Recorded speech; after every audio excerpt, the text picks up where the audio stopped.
other information which are valuable for the farm. So you can say that we are already on the path of AatmaNirbhar, and soon we will be having enough production about our oil seeds, which will lead to the fall in the prices, which has really spotted in the last 2 months by almost 80 to 90%. And in Northeast, the palm oil, sowing and the farming has already started. And with the help of horticulture and oil seeds, the agriculture is going to see a very, very good growth. And let me tell you that these 54% of population dependent in agriculture, almost 250 million. If they get purchasing power in their hand, it will give a boost to consumerism. Government of India is trying to push the consumer expenditure by pumping lot of money into the sectors, into the hand. But these farmers need to be strengthened by giving lot of purchasing power in their hands. And the current, income about 12,000, which is very meager per household of the agriculture sector. But in addition to their, food grain consumption, it is exclusive of that. So let us not be confused that only 12,000 is their income. But point is over and above. So this kind of growth will definitely put lot of purchasing power money in the hands, and it will give rise to expenditure on the consumer and give boost to the production in the industrial sector and demand for the industrial. So I think we'll have a very, very fruitful discussion in the a question answer session, and I will be available for answering any kind of question if you have. Thank you very much. And once again, thanks to Arun Jetli Institute of Financial Management and Mr. Pandey and its director. Thank you, Dr. Asif. Thank you. Thank you, sir, for sharing your perspective on how to make India self-reliant using the resources of our agriculture sector and farm production. With this, I would now take the symposium forward, and I am profusely elated to take the opportunity to introduce to you our distinguished guest of honor of the day, Ms. Rupa Datta. Ms. Rupa Datta is a principal advisor with Department of Industrial Policy and Internal Trade, Government of India. Ms. Rupa Datta is an Indian Economic Service Officer 1986 batch. She is presently associated with Ministry of Commerce and Industry. Our guest of honor has served in a number of ministries and departments of Government of India in various capacities, such as Department of Commerce, Ministry of Women and Child Development, Planning Commission. She has also worked as a registrar in Board of Industrial and Financial Reconstruction for 4 years. She has represented India in the meetings for Kimberley Process Certification Scheme in 2003 under the initiative of United Nations Security Council. Her current portfolio as principal advisor in Ministry of Commerce and Industry, Department of Industrial Policy and Internal Trade, comprises of providing critical policy-related inputs pertaining to industrial development, release of relevant data, pertaining price index and indices of industrial production, and focus on industrial policies. Ladies and gentlemen, please welcome our guest of honor, Ms. Rupa Datta. Over to you, ma'am. Thank you. Many thanks for, I hope I'm audible. Yes. Yeah, many thanks to the Arun Jetli National Institute of Financial Management for making me the guest of honor for this very prestigious session. Many thanks to the director, Pandeyji, our old friend and colleague. And also, it's always a pleasure to listen to Arun Jha, whom I always call my friend, philosopher, and guide. So, Jhaji, namaste, or namaste to all of you. I would like to start by saying that while I have been in this ministry for last 6 months, I've been working in the commerce department for 8 years, so there are a lot of interrelated areas, and it's a pleasure, and I find it fascinating to work in such an exciting area. And while there are a whole lot of discussions happening on the agriculture sector, let me give a slightly different bit of perspective from the industry. Because industry and agriculture have to grow together if we have to look at that target of $5 trillion economy and moving it further, looking at $400 billion of exports and improve share of manufacturing sector in the region. Now coming to today's topic of AatmaNirbhar Bharat. India has this huge potential to become a global leader in steering sustainable growth, development, and prosperity. As we all know, on the anniversary of historic Dandi March, that's on 12th March 2021, Honorable Prime Minister launched the celebrations of Azadi Ki Amrit Mahotsav. Besides these celebrations, government is also working on vision of New India to make India Atmanirbhar or self-reliant with a special emphasis on local manufacturing and make in India for the world. And this, and as Haji has said, he gave a very interesting expose of the entire agriculture sector, which employs about 50% of our workforce, and how that is becoming very critical in achieving the target of Atmanirbhar Bharat. Industry also plays a critical role with the and in as part of the Atmanirbhar Bharat, we are looking on towards preparing the country for tough competition in global supply chains, becoming a bigger part of the global supply chains, enhance the ease of doing business, empower MSMEs, and attract investments, including FDI. For us, there are five pillars of Atmanirbhar Bharat. The first pillar is economy, an economy that brings quantum jump rather than incremental change. Second pillar is infrastructure, an infrastructure that becomes the identity of modern India.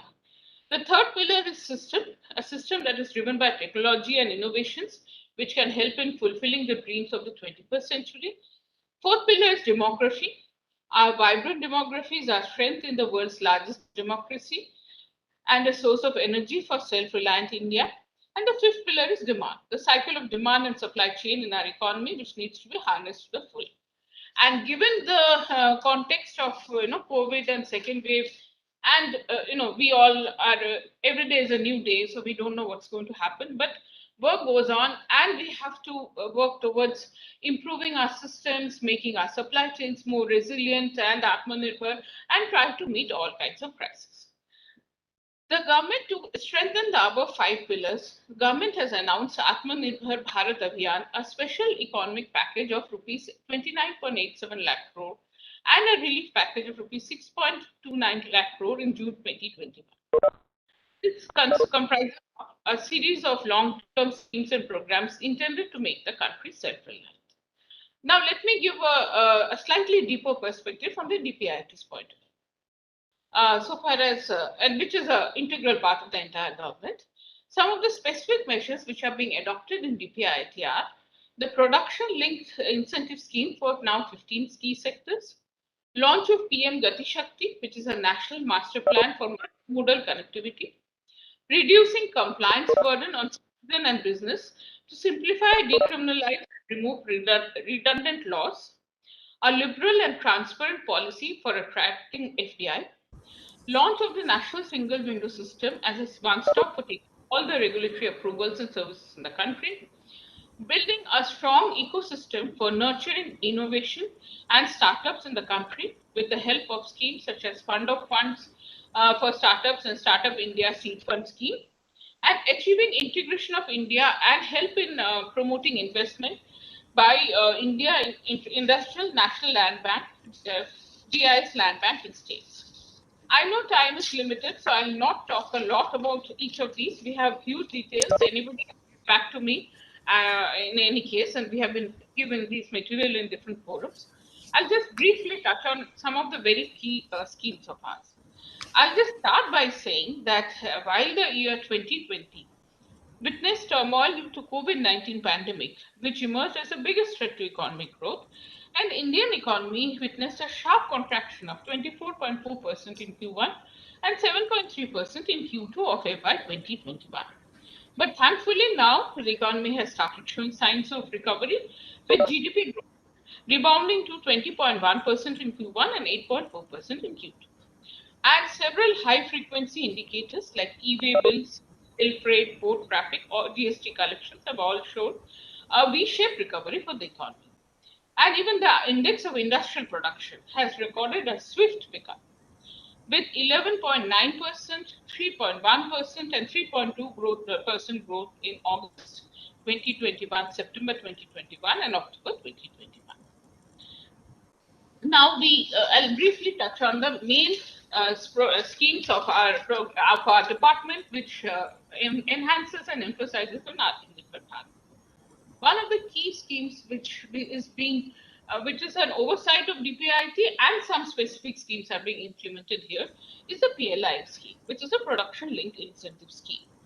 An outlay of 1.97 lakh crores has been announced in the Union Budget 21-22 for PLI. Initially, there were 13 key schemes.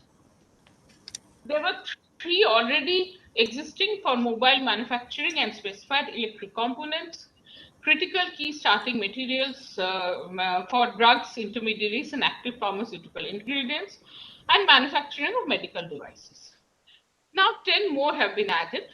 These are automobiles and auto components, pharmaceutical drugs, specialty steel, telecom and networking products, electronic technology products, white goods, which comprise of ACs and LEDs, food products, textile products, which is for the man-made fiber segment and technical textiles, high-efficiency solar PV modules, and advanced chemical cell ACC battery, chemistry cell battery.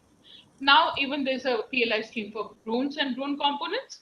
And very recently, a PLI scheme was announced for chip manufacturing.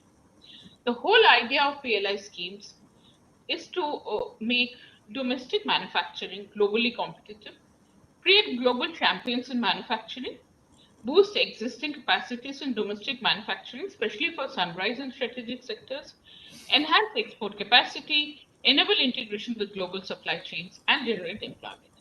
Of this, the scheme for white goods is being implemented by DPIIT, and we have received a number of applications. And after evaluation, 42 applicants with a committed investment of 4,614 crores have been provisionally selected as beneficiaries.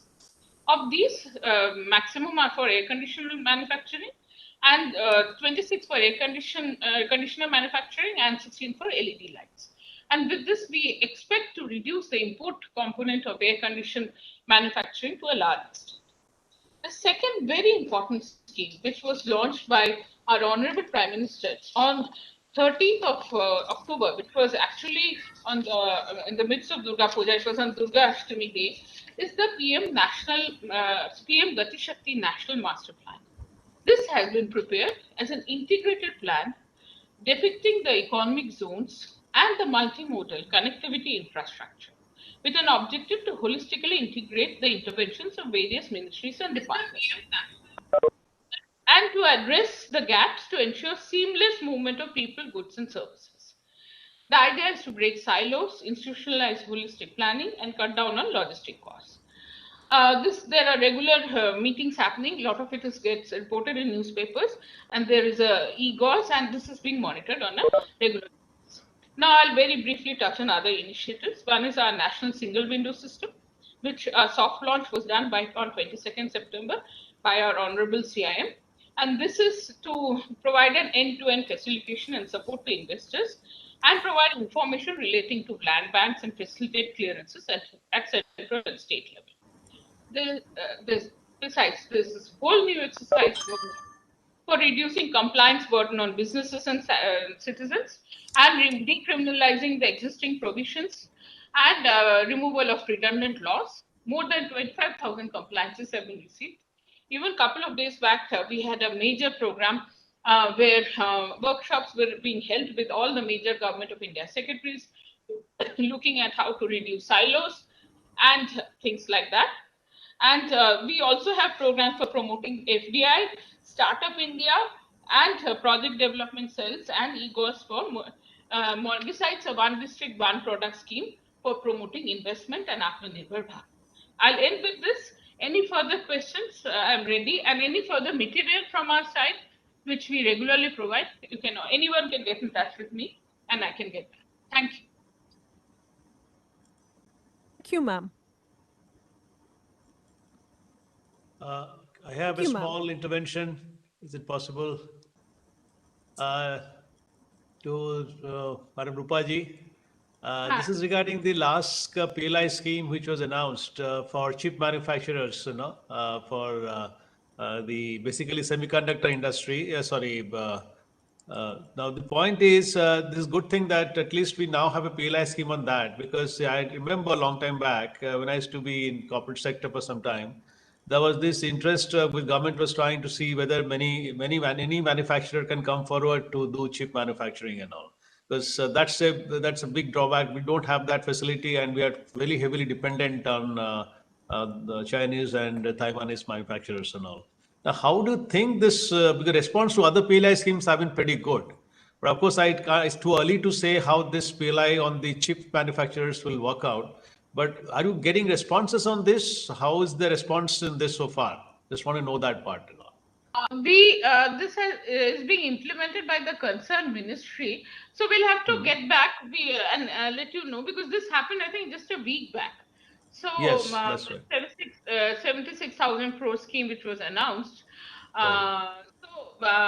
We will just get back to you in Sure, detail. no problem. It's okay. Fine. Thank you so much. Monitoring No the problem. PLI schemes and planning Sure. to even have further detailed monitoring. I'll get back to you. Thank you so much. Right. Thanks. Bye. Thank you, ma'am. Thank you for enlightening us of how industry has to go hand in hand with other sectors as a significant requirement for a sustainable development and growth of any nation, and making AatmaNirbhar Bharat a reality for India. Thank you, ma'am. With this, I welcome our distinguished guest for the special address, Shri Ajit Pai. He is a distinguished expert with Niti Aayog, Government of India. Shri Ajit Pai heads economics and finance and oversees public disinvestment. He is a consultant to the vice chairperson of Niti Aayog. He is a nodal officer for the Ministry of Finance, its subsidiary departments, and the Department of Public Enterprises. He handles matters related to the World Bank, the International Financial Corporation, International Monetary Fund, Asian Development Bank, New Development Bank, the Organization for Economic Cooperation and Development, and the G20. Shri Pai is also chairman, Delhi Urban Art Commission, a statutory body created by an Act of Parliament in 1973. Prior to this, he had a career in the private sector, including working internationally at firms like McKinsey, Lazard, Thomas Wessel Partners, the latter two as the managing director. He has been awarded over 6 years as 6 years and unprecedented #1 for 5 straight years and #2 Starmine Awards in the Forbes Financial Times World's Best Analyst Survey for forecast accuracy. Shri Pai holds a Bachelor's of Architecture from the School of Planning and Architecture, New Delhi, and a Master's of Architecture from the Yale School of Architecture, and an MBA from the Yale School of Management. He attended Yale University as a Tata Scholar and also served as a John M. Olin Fellow for Research in Markets and Regulatory Behavior. His active interests include architecture, design, anthropology, urbanism, planning, art, policy development, and governance. He is on the executive committee of the Indian Police Foundation on the advisory board of the Future Institute and is registered with the Council of Architecture. Please welcome Shri Ajit Pai. Over to you, sir. Thank you. Thank you to the Arun Jaitley National Institute of Financial Management for having me on this forum. And good morning to all participants and fellow speakers. I'm delighted to be here to speak about AatmaNirbhar Bharat and the Niti's perspective and activities over here. We've had 2 or 3 excellent speakers already talk about specific subjects. So what I thought that I would do is describe some of the broad concepts behind the AatmaNirbhar package and how NITI and the government of India have been looking at the AatmaNirbhar package. So as all of you know, the AatmaNirbhar package was announced at a time where COVID, the pandemic, was visible. So we knew that circumstances were not business as usual. And what the government of India did, the government decided to do, was use this opportunity not to sort of back down and hunker down, but use this opportunity to accelerate reform in the Indian economy. Now, to accelerate this reform in the Indian economy, when things were actually, curtailed in terms of activity, all of that, we had to prioritize that. So one of the things that, strategically that the government did and what Niti Aayog focused on was looking at what really India's challenges were to be self-reliant. So there were three challenges that I will focus on today that were particularly making India less competitive and less self-reliant. We won't visit some of the others that might seem, very significant to others, like energy dependency on the outside world, etc. I think, those are, already known. But the three that I would focus on right now for the lack of India's competitiveness for its enterprises, whether it's on the manufacturing side or whether it's on the services side, or even in the primary sector in agriculture. The first challenge would be scale. Our scale of enterprise in India has been very, very small. We've had a focus, since independence on encouraging the small, supporting the small, and what that has done, whether it's agriculture, where the average land holding is about 2 acres relative to global best practices of several hundred acres or 1,000 acres, or whether it is manufacturing, the vast majority of our exports and our manufacturing is done by the MSMEs, or whether it is in the enterprises in terms of services also, where the relative scale is still fairly small across our service sector, but growing. The second challenge that we looked at, which made Indian enterprises not so efficient and not so competitive, is infrastructure. Whether it's the power sector, whether it is water supply, whether it is sanitation, whether it's health, whether it's roads, whether it's logistics, this was another area. And the third, which India as a part of the G20 was actually very, very low in terms of driver and in terms of its relative penetration, was what we would call private credit. And private credit in India is at significantly lower levels than many, many economies. And we had identified various reasons why. Now, all these three significant factors were recognized well before the AatmaNirbhar package. But the AatmaNirbhar package for self-reliance actually focused on what can we do about these during the pandemic. So the pandemic was an opportunity to address these, and you can see that some of these actions had begun even before. So on scale, we have already heard a discussion on the PLI side, which is one way of dealing with this relative scale issue, production-linked incentive, because the pandemic created a very, very significant opportunity. Now, what was this opportunity, as has been pointed out? It was that the largest manufacturer in the world, a nation to the north of India, suddenly the world figured out that the concentration risk of production was extremely high.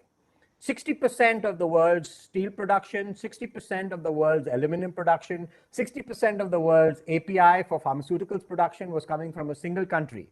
And the moment you have a pandemic-linked impact on the global economy, you start seeing the fact that the massive disruption to many, many countries around the world. Over 100 countries facing supply constraints, lots of shortages in their manufacturing supply chains, even in their service supply chains. So it became very apparent that over time, that there would be a shift of production or that dependence on that single economy to other nations. So that's one of the opportunities for the PLI scheme, which is over time, when we are still not competitive in infrastructure, we are still not efficient in terms of, in many ways, why would people come to India at a time when production was going to be diversified? Countries around the world and multinationals around the world were going to be diversifying from this country. And that sort of created the production-linked incentive scheme, where we said that in the meantime, until those efficiencies come, we are working on those. We are working on reducing the regulation and compliance burden. We are working on the labor laws. We are working on the infrastructure. But it will take time. It will take 5 years for us to be truly competitive. And until then, we will help you. We will help you drive that scale by giving you some kind of benefit for that period to cover whatever those costs are. Now, that was one scheme across the 13 sectors, but you'll see that we actually started addressing scale in different ways. You saw that for MSMEs, the size of an MSME, MSMEs in India start, getting benefits beyond, start lose their benefits once they become a large enterprise.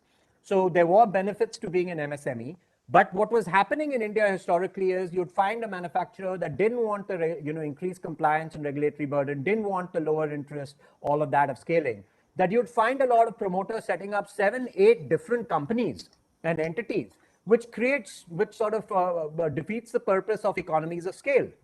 So when you look at neighboring Bangladesh, you look at the average size of an apparel factory, very large, and you look at India, relatively small because of all of these, different issues.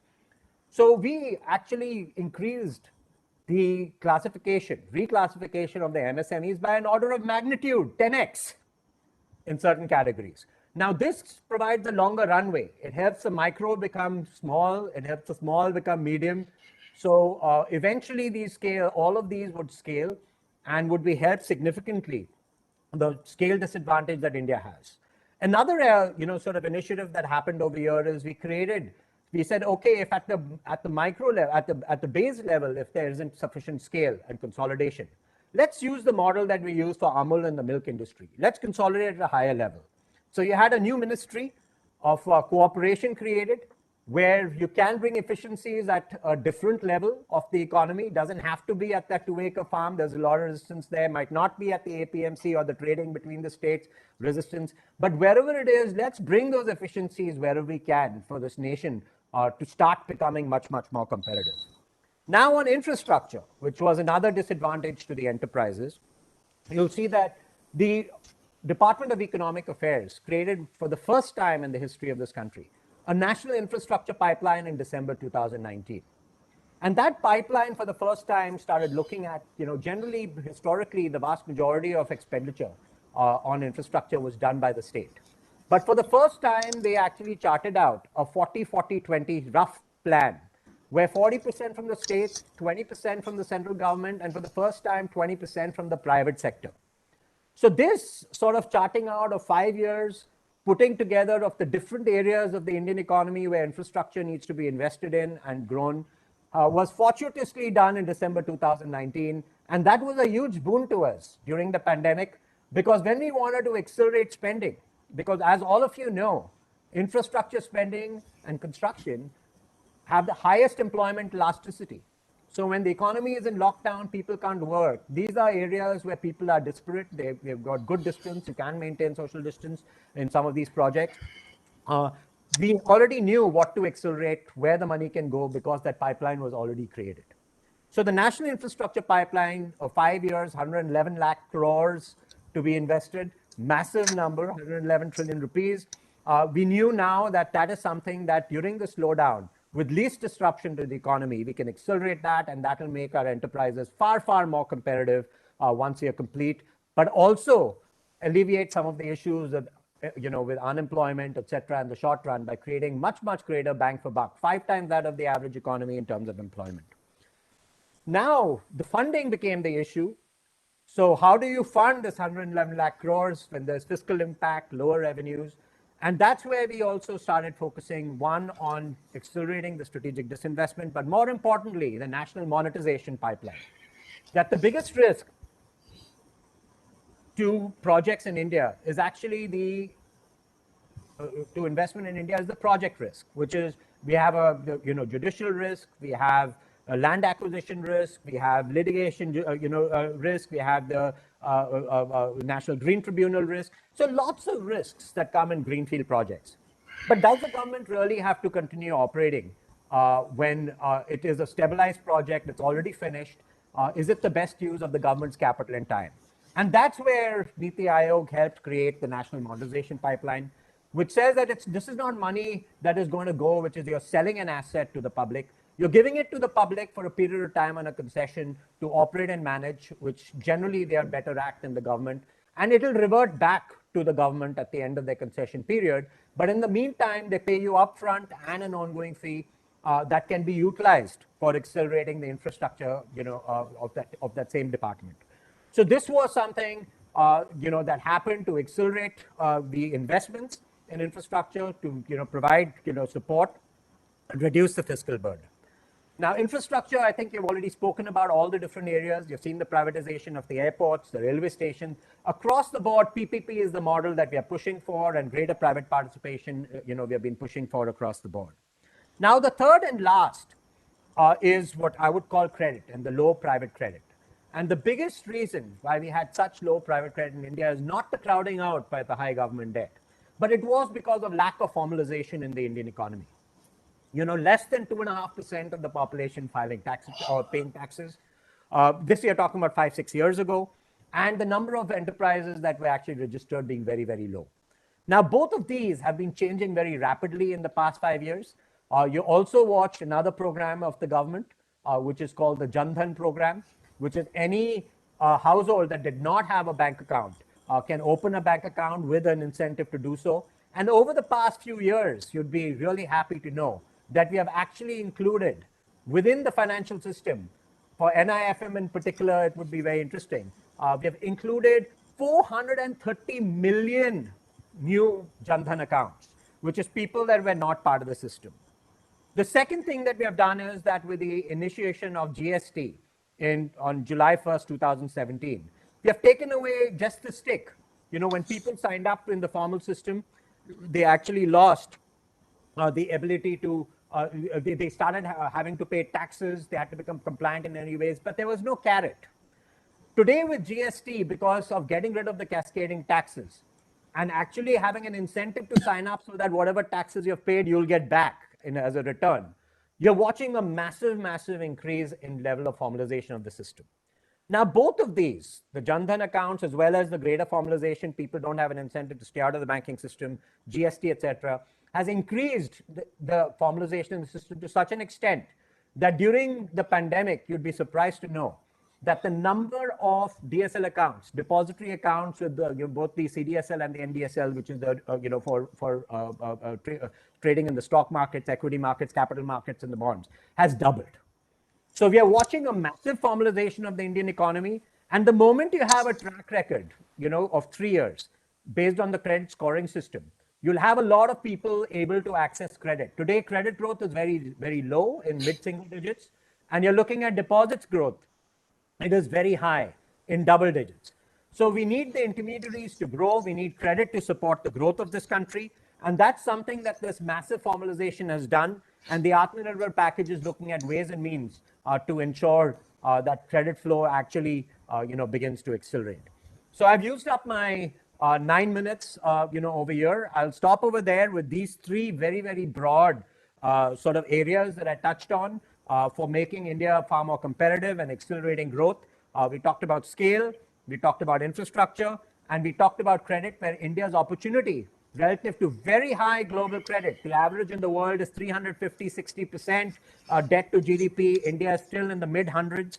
So we have tremendous potential to drive growth even in an uncertain global economy by accelerating private credit growth across the spectrum to the MSMEs, to the individuals, and even to the large enterprises with the bond market. I'll stop over there. Thank you for this opportunity. To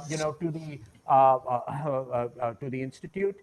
Would be delighted to take any questions that are there. Thank you. I would now request the participants, if they have any question, to ask from our esteemed speakers, our guest of honors.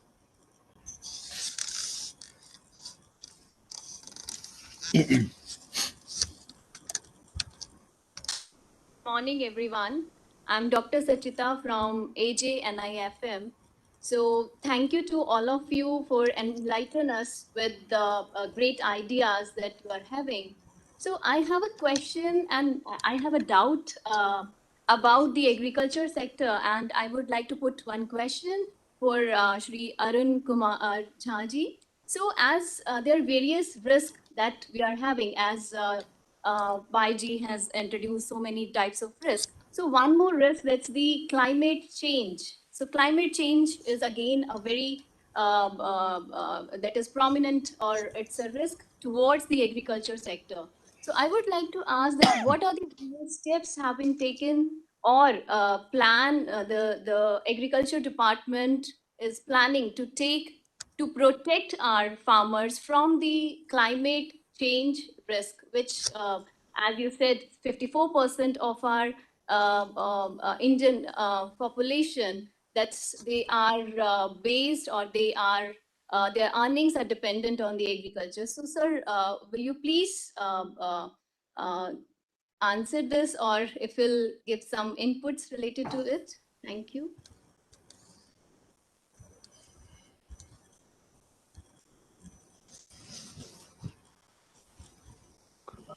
Thank you, Dr. Sajid, for asking this question.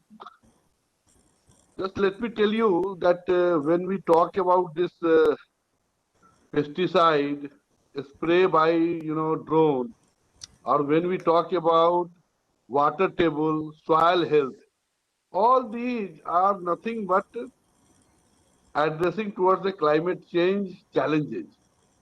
We are fully aware, and Agriculture Ministry is fully sensitive to the fact that salination, going down a water table, usage of pesticides and fertilizer. So all these have been addressed by the recent dispensation, the government, that Prakritik Krishi Vikas Yojana, PKVY, is nothing but coming back to the zero-based budget farming, which Prime Minister has recently announced to address the farmer issues. So that Prakritik Vikas, and that is for that how to use non-chemical or chemical-free ingredients for producing agriculture. Then for water table also, that is why diversification is being, thought of. That paddy, wheat, these are water, and this sugarcane. These three crops are water guzzling crops. And what happens that when we say, that's why it is said that when you export 1 kg of rice, you are exporting almost 100 liters of water to other countries, because it consumes a lot of water. So that's why diversification is being pushed. It will help in producing nutrients, grain, because now coarse grain is being, nomenclature as nutrient grains. Then this oil seeds, then this, horticulture. So all these things are towards achieving climate, friendly system. So thank you very much. Thank you, sir.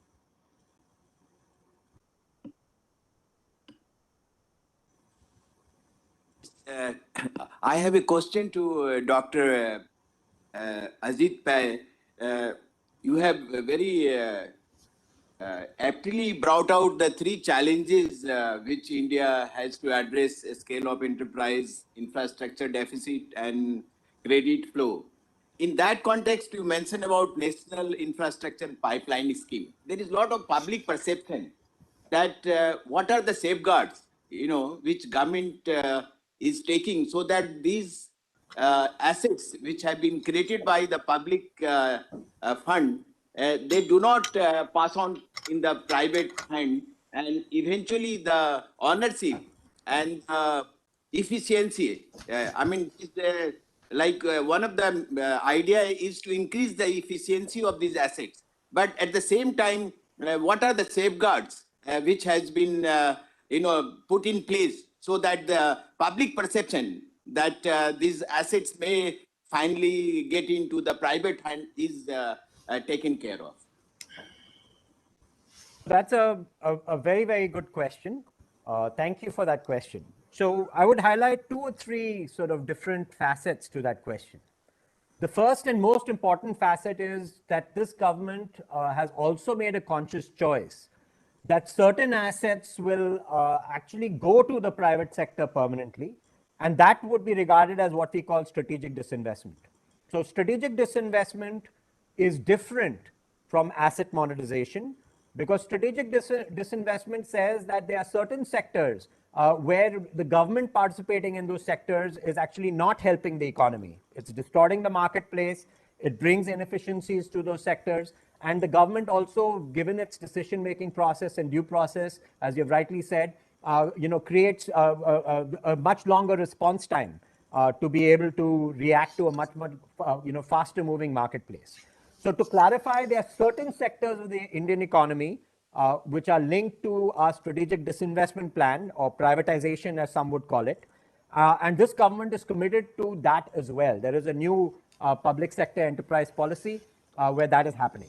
Now, more specifically on the national monetization pipeline and to do with the PPP model, one particular kind of PPP model, it is when we are giving a concession to a private concessionaire, why do we think, what are the protections we can give so that that particular asset that we believe should stay with the public and the public good, that the private sector may be better at managing, but the ownership should reside with the public. What are we doing to ensure that that security remains, that it comes back? And the reason why it's a great question is in the past, we have had tendencies that have continued well beyond the intended space. But what you'll see in the past, most recent past, especially in these past 5 to 6 years, that the record of the government in recovering some of these assets that they've given on long-term lease has been getting better. In Delhi specifically, you'll see that they managed to get houses in Lutyens, Delhi, that were occupied by people well beyond the term that they should have. I think more than 500 to 1,000 of these such properties have been recovered by the government. When you look at the Taj Mansingh Hotel that was on a lease to the Taj Group for a very long period of time, when the lease came to an end, it went up for rebid. And so, of course, they won it again at paying a much, much higher price, but it wasn't taken over by the Taj. There were competitive bids.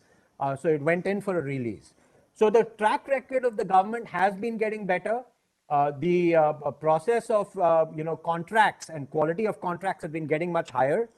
We have had two very, very talented individuals that have started structuring PPP contracts. One particular name I want to mention that we lost to COVID in May is a gentleman by the name of Gajendra Haldia that did tremendous work on these PPP contracts to ensure that these are not usurped by the private sector, but these assets run to service level agreements that the private sector is held accountable to them, and it reverts back subsequently to the government. So he's done tremendous work in contracts. So quality of contracts is improved and quality of enforcement of contracts is improved. A lot of you would have seen when you're passing through some tolls after the toll is fully recovered that it has become free. People going to Noida, etc., would have seen some of these. So that recovery you will observe has improved a lot. The track record previously 30 years ago for the government was not so great, but today in the past 5-6 years it's gotten a lot better. So I'm hoping that it will continue to get better. It is fairly nascent PPP, very new, so there will be issues. We're not saying it, but unless you move forward and you start adopting best practices, we will not improve the overall system, the judicial system, the enforcement system, all of that. And we are making huge progress. We have made huge progress. But to your point, we want to continue to make progress there, not run away from it when we have an issue, but learn how to deal with it and get better. Thank you, sir. Any other question? Any other participant? If I'm permitted, I would like to ask one question to Madam Rupa Dutt. Are you there, Madam? Okay, yes. I was wondering, if you look at the price index and which is handled by your ministry, we find that there is a lot of divergence between wholesale price index and consumer price index. Can you give us why this is happening and whether they will converge? I can tell you that yes, this time the WPI was very high. It was 14.5, whereas CPI was something like 4.35 or 4.9. Yes, there has been a divergence. We had done a detailed study and we are looking into it how, I mean, I can even tell you that we have had discussions with Secretary Mosby, but roughly, see, some of the biggest contributors for the increase, especially in WPI, is the price of base metals and price of petroleum and natural gas and such products. Now in WPI this weight is 13.5, while the weight in CPI is about, I think, 6 to 7%. I can get you can separately call me, I'll give you the details, but this is one thing. Secondly, even internationally we were seeing, say, in countries like Singapore and all, there's a wide divergence between the CPI. This is happening even in the developing and more developed countries of the world. Like in Singapore, the CPI is 3.5, while the WPI is more than 25%. Inflation is being exhibited by almost all the major countries of the world today. I can give you the October figure, where even countries like UK, US, Japan, and all are showing 8% growth. Besides WPI, CPI includes the retail prices. So it has the impact of the taxes. There have been some tweaking in taxes of petroleum products in last couple of months. WPI is a wholesale price, so that is not included in WPI. These are some of the, plus CPI has a large component of housing sector and services sector whose prices have been largely stagnant. Whereas WPI has a large component of manufacturing sector, fuel and power 13.5, and manufacturing sector, which is about 67%, which has also been showing some increase. In fact, we, like I said, you can talk to me later. We had done what are the factors? I'll have to take out my note to see what are the factors contributing to WPI. And in this 14.5%, very roughly, I mean, you don't quote me, but because I will have to look at the specific figures, about 7 to 8% is contributed by rise of fuel prices and basic metals. But we are discussing with Mosby, and we'll see how what are the impacts in future. But this is tentative, and we have worked out the graphs. And while it was in tandem, yes, the spread is now increasing. Let's see what how it will work out. And this time, even some of the food prices were also higher. Besides oilseeds, of course, even fruits, vegetables, such prices were also showing higher. So we have been doing a lot of analysis and more detailed discussions. Anytime you can call me or we can have a one-on-one. Thank you. Thank you, ma'am. Anyone May else? I add? May I add? Yeah, please, sir. I will just add to what Dr. Rupa Datta has said, that, weightage of food in WPI is quite less than CPI. So what happens? And then what happens in the retail prices, and the difference between retail prices and wholesale prices among the perishable goods are quite high. So that is also one of the reasons, that because weight in CPI is higher, and that is more of food and food related items which are perishable in nature. So that also adds to the divergence between CPI and WPI. So that is only thing I wanted to add. Thank you very much. Thank you, sir. Thank you, speakers. I would now like to invite Dr. Jaya Bhalla, Associate Professor, Senior Grade, Arun Jaitley National Institute of Financial Management, to offer the vote of thanks.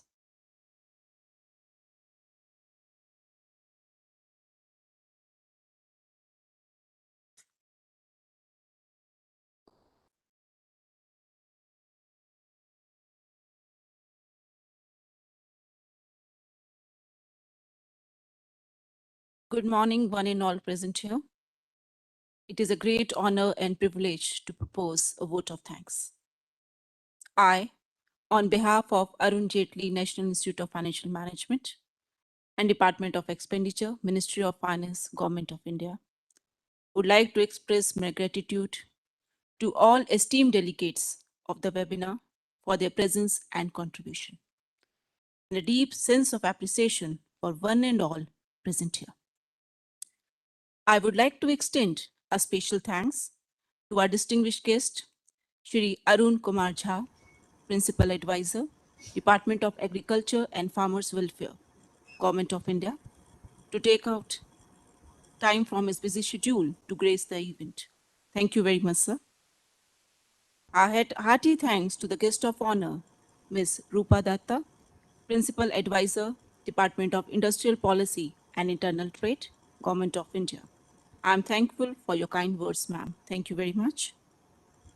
I extend my gratitude to Honorable Chief Guest, Shri Ajit Bai, Distinguished Expert, Niti Aayog, Government of India, for the special address on this occasion. Thank you very much, sir. I would like to thank Director AJNIFM, Shri Prabhat Ranjan Acharya, for his guidance and encouragement in all our efforts for this webinar. Thank you very much, sir. Thank you all. Now, this is the end of the inaugural session.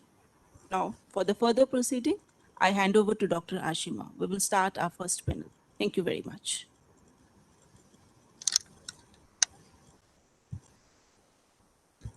Thank you, Dr. Bhala. We now move to our second session of academics on empowering through financial literacy and inclusion. The moderators for the first session would be Dr. Sachita Yadav and Dr. Ashima Arora, Assistant Professor, Arun Jaitley, National Institute of Financial Management. I would now invite Dr. Sachita Yadav to moderate the session. And I would also like to invite the first speaker, Shri Prasoon Ojha, to present their study on financial inclusion in rural India through digital adoption.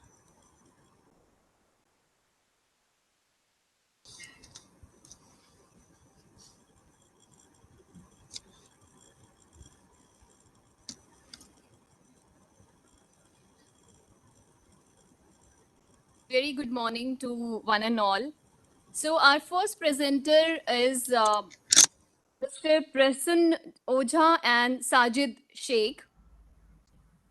They are the experienced bankers and currently they are associated with Equities Small Finance Bank as Zonal Head Training, Learning and Development for North and Centre India. The topic of their presentation is financial inclusion in rural India through digital adoption. So over to you, Mr. Prasun Jha and Sajid Sheikh. Please share your PPT if you have prepared and start your presentation.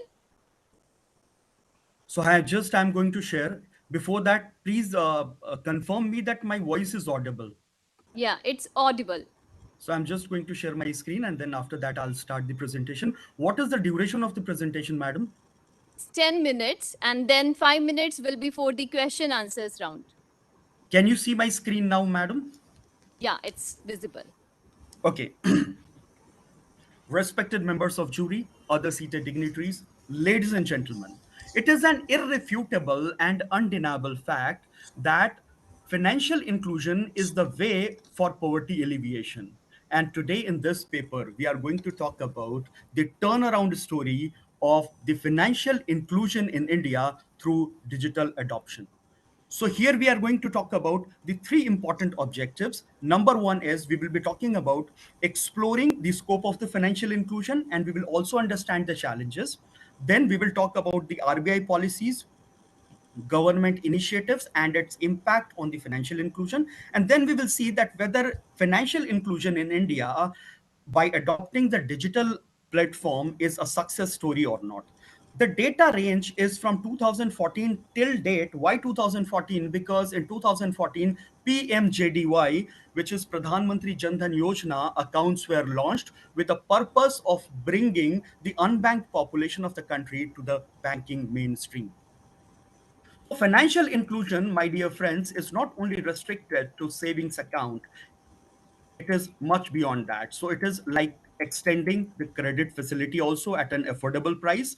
It's about providing the online banking access to the unbanked, then offering the insurance services like health insurance and life insurance, providing them the financial advices, and also making the payment and remittance services easy and fast. But there are few challenges, 6 challenges precisely, which we have identified, which acts as a moribund in the financial inclusion. So these challenges are, the first is lack of trust in the system. Now, since the unbanked population of the country have never utilized the banking system, so therefore the trust is lacking. Second is lack of requisite document. As we know that the financially excluded people, they are poor at managing their documents, so the requisite document misses. Now, third is the lack of surplus income, because majority of the unbanked population, they borrow money from the money lenders at an exorbitant price, and therefore they end up paying majority of their income or the profit as an interest or as a penal interest. Then financial literacy is again a challenge. The next challenge is remoteness of service provider. Bank branches are not everywhere. And last but not the least is lack of awareness about the product. So because they have not gone into a banking formal structure, so lack of awareness about the product. Now, Government of India, as I and Sajid was analyzing, has formulated a 5-way strategy to counter such challenges, and the solution have been offered to the unbanked population. So the first thing which you can see on the left hand side top of my screen is universal access to the financial system. So under universal access to the financial system, PMJDY accounts, as Mr. Arun, Mr. Pai was saying, that PMJDY account, it has been launched by Government of India, which I am going to talk about in later slides. Then relaxed KYC norms, wherein there was a cap on the on the transaction based on the KYCs. Then a combination of SFP payment banks licensing since 2014. The second offering was that instead of giving them a saving account, provide them the bouquet of financial services. So today, if you open a PMJDY account, you will not only get a savings account to save money, but also you get a Rupee debit card, you get an accidental insurance, you get an overdraft facility, and also direct benefit transfer can be done through in these accounts. Third is the easy and user friendly technology. So Jam Trinity was used for that, which is Jandhan, Aadhaar, and mobile, wherein biometric authentication was being used to open the accounts. And as we know that biometric authentication require only few minutes to open the accounts. Initially, it used to take few days to open a savings account. Then came the NPCI initiative. Now, NPCI initiative, I need not talk a lot about it because everyone is aware, right from a rickshaw puller to a vegetable vendor, everyone has the QR code. Fourth is financial literacy education. So it is not only about telling them what it is, it's also about conducting the financial literacy education so that the scope of the product can be understood. So banks, business correspondents, small finance bank, and payments bank have been told by Reserve Bank of India to do minimum of one camp per branch in a month. So we have 7 lakh banking outlets as of now. So just imagine the quantum is huge if we are doing 7 lakh of the financial literacy camp on a monthly basis. And last but not the least is customer protection and grievance redressal. So giving a trust, infusing confidence, it is imperative that a formal structure has been developed. So now Government of India has formally launched a complaint system by which a person, if he's having some service query or something, some grievance, he can directly approach the bank branch. If it is not being resolved, then he can approach the principal nodal officer, and then which is being followed by the ombudsman. So there is a grievance redressal mechanism which was put into place. So I'm going to talk about it one by one and its impact. So the first thing is the PMJDY under the Universal Access to the Financial System, which got launched in 2014. The purpose was to give the savings account to the unbanked person, wherein Rupee debit card was offered, insurance cover of 2 lakh rupees, overdraft facility of 10,000, and the direct benefit transfer. So altogether, what it has trotted into is 40 crore bank accounts have been opened for those people who are unbanked. Now, through this, we have done women empowerment also, because more than 50% of the account that got opened were of women's, and 1.3 lakh crore of money which was lying unaccounted in form of cash or in other forms, it got into formal banking system. And also through direct benefit transfer, 5.5 lakh crore of DBT we are doing as of now on a yearly basis. Second, that since 2014, Payments Bank and Small Finance Bank have been given license for the further financial inclusion to reach to the rural areas, to reach to the agriculture.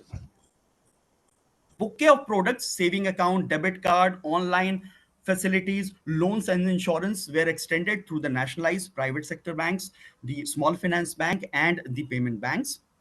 Now, to make the technology user-friendly and easy, Jam Trinity was used. So in Jam Trinity, which is Jan Dhan Yojana, Aadhaar, and the mobile, the account opening became hassle-free because through digital mode, KYC verification, we started opening the accounts, and because of which we have reached to a level of 40 crore plus Jan Dhan accounts. Second was NPCI initiative. So as you know that virtual payment IDs, Bheem app and the QR code, it is now QR code is everywhere across. If you see, if you have to make a payment, it is the fastest and the cheapest method.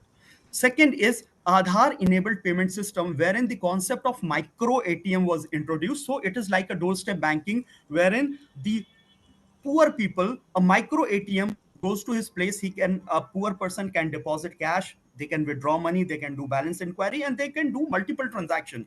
Also, if there is an internet connection issue, *99#, which was being developed by NPCI, that in case if there is some issue like that, then transaction can still go on. And then last one is the DBPS, which is a one stop bill payment solution. So all these things have made the technology very friendly, and because of which because of this user friendly technology, now it has come into existence. And you can see that since 2014 till date, there is lot of growth on the digital platform. So second and third phase, right from 2016 till date, we have seen that there is a rapid growth in wallet-led applications, then UPI-led applications, and the money which was lying accounted in form of cash, it has come to the banking system. UPI is gaining traction as of now because it's easy, and one of the example of UPI is QR code, which is available with all the people who belong to lower class of the society. It is very easy for them to access.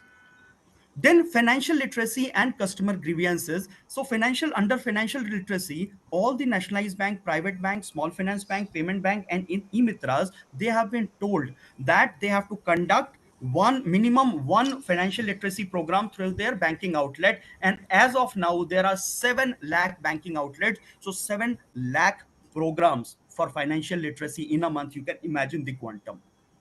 For grievance redressal, the first step is that consumer can approach the bank branch. If not resolved, then approach the PNO in 15 days, that is principal nodal officer. And if still not resolved, then after 30 days, you can approach the banking ombudsman. That has definitely infused lot of confidence in the system, and the result is obvious. If I compare 2014 versus the current status, we can see that right from 2014, where 53% of the account holders were there, now we have 80% of the account holders as per the Findex report World Bank. 40 crore plus financial inclusion of those people who are not having the banking account got merged to the banking system. Then out of these 40 crore, 75% of the people, they are the debit card holders. That means transacting account.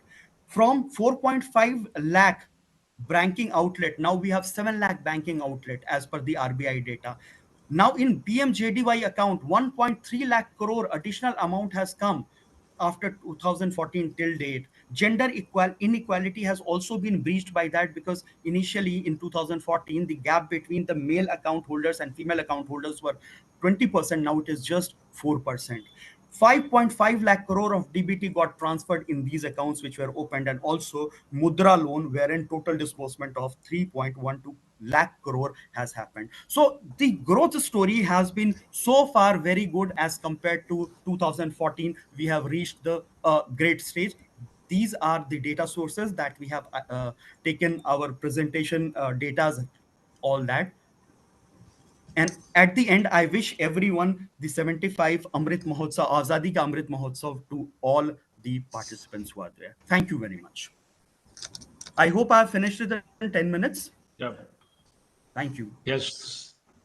Thank you, Mr. Prasun Ojha.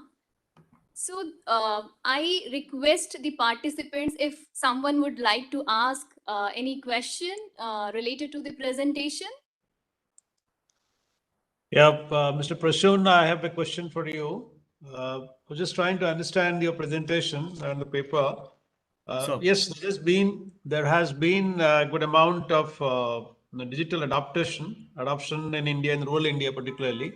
But if you look at it, most of these PMJDI accounts and all have an account, but they're all basic accounts. Most of them are basic accounts. Okay, through the Trinity Jam, we could open that account, so the numbers of accounts have increased. And obviously, there has been inequality been addressed with women because the DBT going to the women's account, so that part has been taken care of it. That's right. Now the point is the how far that has helped in credit offtake in rural India. I don't know that part because how far these basic accounts because they are limited to 50,000. They're not beyond that. You can't. No point of time it can exceed beyond 50,000.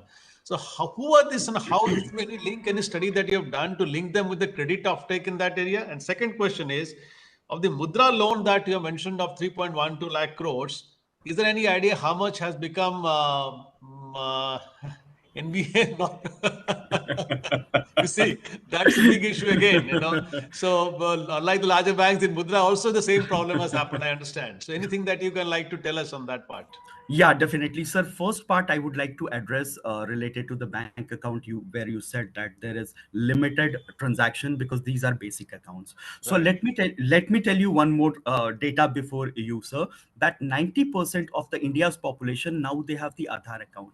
Now, when we open such PMJDY accounts, these are basic account, but these basic account can be converted to a full KYC accounts wherein there is no transaction limit. So when basic account we open, it has a transaction limit of 1 lakh rupees. But when it gets converted to a full KYC account by giving the Aadhaar card, okay, that is the basic document. 90% of the people of this country now they have the Aadhaar card, so they can get these accounts converted to a full KYC account wherein they can do transactions without any hassle.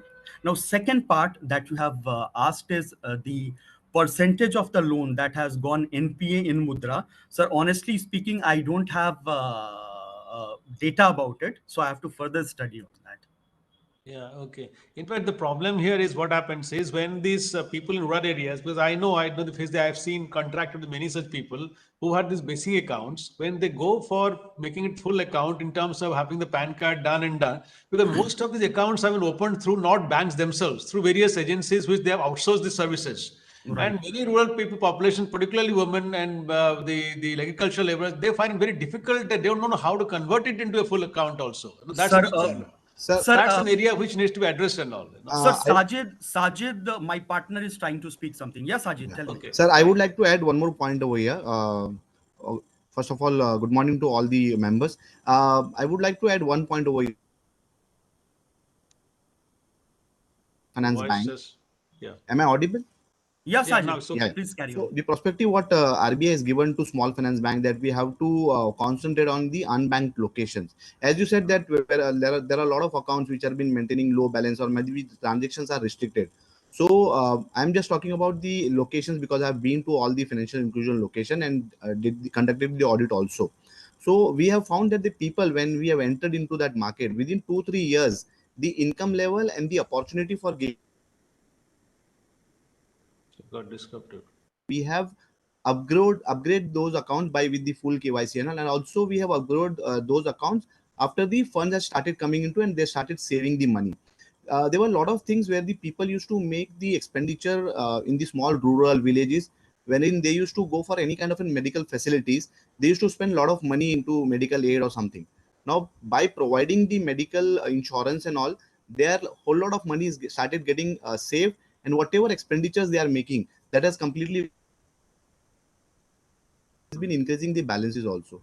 Yes, apart from the Mudra loan and all, we have extracted the analysis on what has been got disbursed. But yes, there if any kind of an assets has been distributed, there is some little bit of NPS. Extremely sorry that we have don't have the data for that. But this is how the financial inclusion is getting slowly and gradually increasing.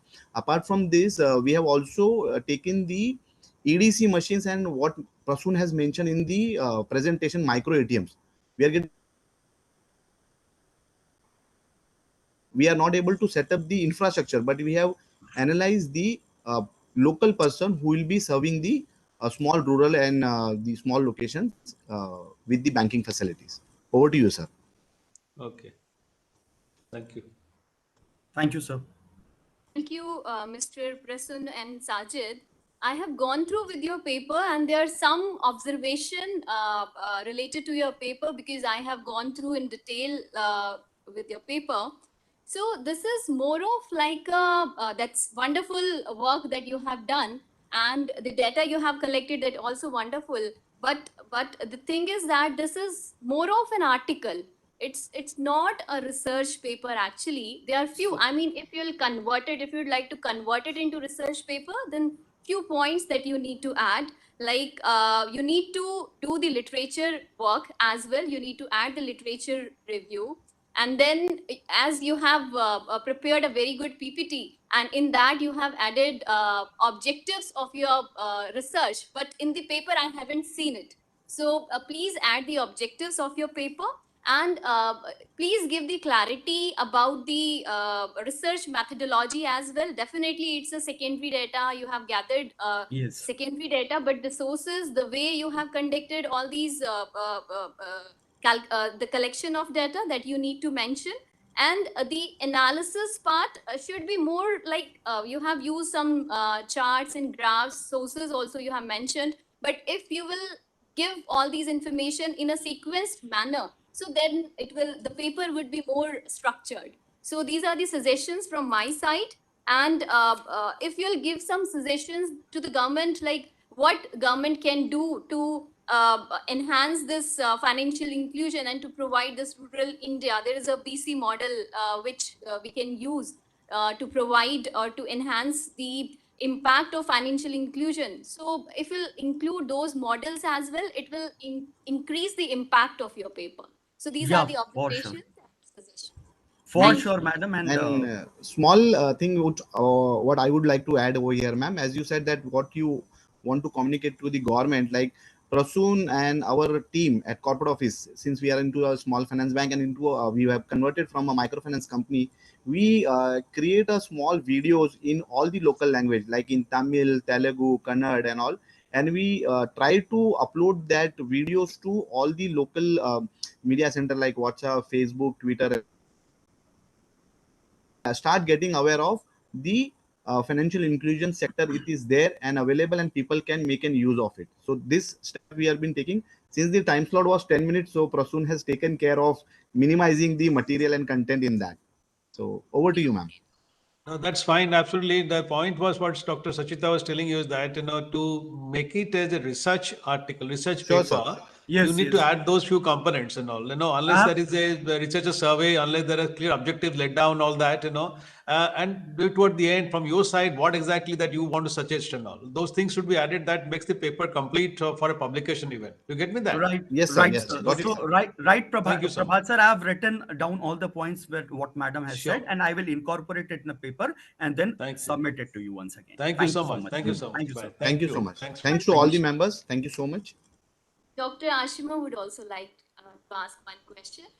Mr. Ojha, so you have addressed the UPI facilitation, specifically that UPI has accelerated the adoption due to the ease of the accessibility and the reach out of the UPI.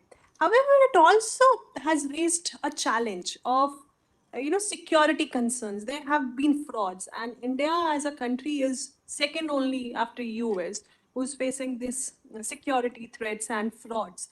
And specifically with regard to the adoption by the people due to ease of access, they are not really aware of the neither the people who are accessing nor those who are providing. They are majorly aware of how to deal with this facility. So what all steps are being taken in this regard? So, Dr. Ashima, I would like to tell two things in that regard, madam. First is that everything is being OTP based now. So until and unless you share your OTP, transaction will not be executed. Secondly, as I said, that there is a financial literacy program which is being run by Reserve Bank of India through 7 lakh outlets on a monthly basis, wherein we promote the education among people that what can prevent them for getting into the trap of a fraudster. And through that literacy program which is being organized, as I said, that it is 7 lakh on a monthly basis, it is the quantum is huge.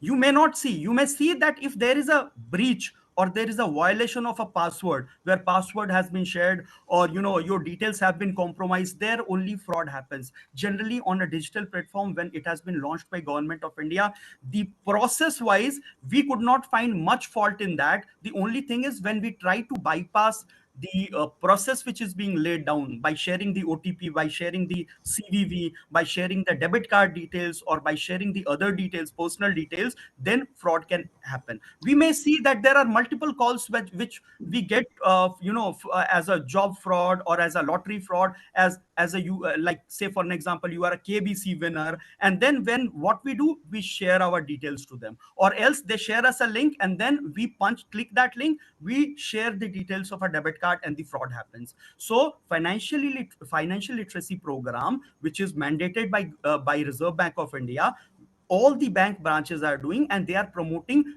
this awareness among people so that the fraud can be minimized and it can come to zero. Ma'am, I would like to add one more point over here. Prasoon, can I go ahead? Yeah, sure. No. Acha, ma'am, I would like to add one more point over here. If you will see in maybe every 15 days, that nobody will ask you for a CVV or any kind of an OTP. Bank employee will not call you. Even if you'll today you can have a sample calling on any of the customer care number of any bank. If you are in a waiting, that IVR will repeat that none of the bank employee will call you and ask for any kind of in detail. So please do not disclose. Apart from this, all the banks on a regular basis, and RBI is sending an SMS trigger to all the mobile users. Anybody who's been posing as an banker or the bank official. So these things have been taken care, but since it's been fraud, somebody plan, as Prasoon has rightly said, that somebody goes into kind of a link and share the details at that moment. So slowly, gradually, the systems are getting very stringent, and it might lower down. We can't say it will be stopped because people have been coming out with a lot of way outs. But the trigger of SMS, WhatsApp, or even on the calls, the alert is given to all the SMSs also in the regional languages, wherein the people can easily read and understand that. Over to you, ma'am. Very well received. You should The proceed. majority of the population of India is illiterate. That is the major hurdle. So Agreed, messages ma'am. I do. Agreed, ma'am. I'll share you the ratio of the people calling on the IVR. If you'll see the city location, the whatever the calls received on the IVR or the customer care number, it is majority from the rural or the semi-urban complaint or internet banking complaint or something. They literally call to the call center number only. And during the call center number, since they are not literate, so what they do, they follow the customer care, and our staff only guide them that if you want to lodge any complaint, we can't directly do it from the branch. You do one thing, you call on the customer care number. So whenever they are calling on the customer care number, before ending the call, the customer care service officer, they communicate the customers that sir, please do not share your number to anyone. They inform them. Ma'am. I think we can proceed, Sachit. Sir, may I ask one question in between, if possible? Sure, Prabhat sir. Yeah. I'm Dr. Sherry. I am faculty member here in this institute.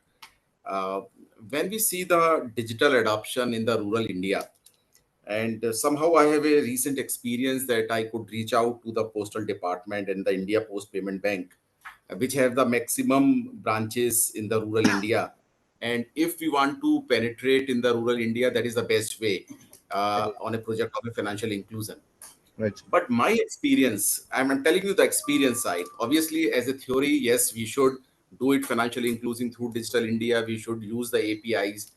But what I could find that there are a lot of issues and challenges for the fintech companies to penetrate in the rural India. And what my experience with the Postal Bank and the State Bank of India in the recent past, they are reluctant to share their APIs unless until the bankers will have that fear that their system will damage, or maybe some outsider through the APIs connect their server. And so we may not be able to penetrate in the rural India when we talk about the digital adoption. Muja Saab, being you are the banker, you will appreciate that the way that fintech companies are progressing in the last 5 years after the Prime Minister Modi has encouraged that all the fintech companies to come up with the new ideas, new thoughts, and a lot of startups are coming. Unless until banks will not leave that fear in the mind that their business would be out, and frankly speaking, they should focus on their main business of lending. Let the other businesses, maybe the developing the habit of Shri sir, banking, sorry, I investing lost in your voice, sir. savings. Can you hear now? Sachita, Yes, sir. can Yes, sir. yeah. So my point is a small point here is, yes, we want the rural penetration, we want digital adoption, we want financial inclusion, but when we see on the ground, still we find it's very challenging for the startups and the fintech companies. That is only my observation. Over to Shri you. sir, we lost your Uh, voice, it seems. Sir, I have heard about your voice, sir. Am I audible to you, sir? Yes, yes. Sir, see, whenever we start anything like digital banking, as Prasoon had mentioned, that post 2016, the people had started using QR code. Slowly and gradual movement has been going on that.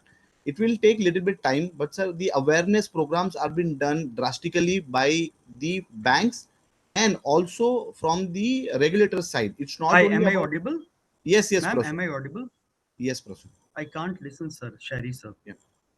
No problem, Prasoon. I'm answering. So, if you'll see, it's not only RBI who's been responding to the such kind of an alerts. It is all the regulators who's been involved into, or maybe SEBI. They are been guiding the investors or the customers or the client on the utilization of digitalization. So, slowly, gradually, we will take the grip of that, sir. Over to you. My question was little different. Basically, when I recently visited the Singapore, I Uh-huh. could find one of the startup company being run by one of the Indian, and the Prime Minister Modi has appreciated a lot and rather called that person to know what in the way that he's penetrating in this international market. So he is running a API exchange. So it is not that the people should be educated on the financial products, maybe through financial literacy program and this. My question was different. When the So, we bankers are lost your reluctant voice. to open Hello? up, Am I audible? Prasoon? so my question is, the banks are reluctant. They are now reluctant to share their APIs, and unless until bank will not share their APIs, how the startups will nurture in this digital world? That is my limited question.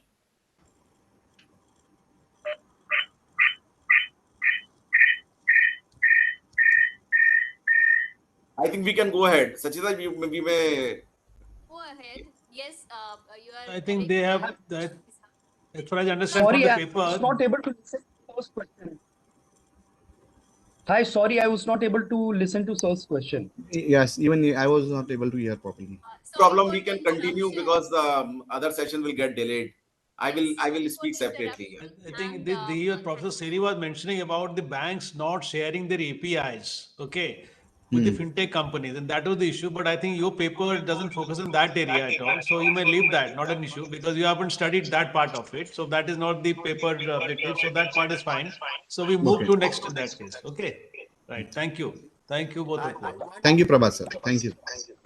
One Thank you, general, everyone, for giving this opportunity to us. Thank one general announcement to the research paper authors that they will have to give a declaration that this work is original, and they should also provide us with a plagiarism check, which is allowed up to maybe 10%. So that I will be sending the form, and apart from the suggestions which have been made to make the paper look like a research paper, these conditions also need to be made. So that is the point. Yes, next, right. thank you, sir. Sorry for the time constraint. So we cannot take all the, I mean, the topic was very good, very interesting, but Thank still you. we have a time constraint. So I invite our next presenter. She is Sadhana Singh, research scholar, Baba Bhim Rao Ambedkar University. She is going to present on the topic of structural change in flow of credit to industrial sector with special reference to MSME through commercial banks in India. So, Ms. Sadhana Singh, yes. Hello. To you, Yes, ma'am. Sadhana. Am I audible, ma'am? Yes, you are audible. Please share your screen and start your Okay, ma'am. presentation. Okay, just a minute, ma'am.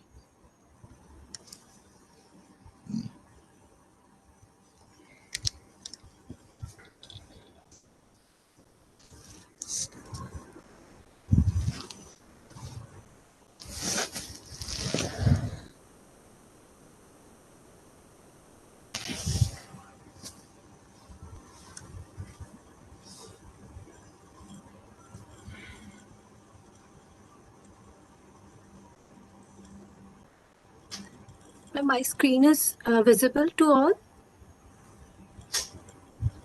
Hello.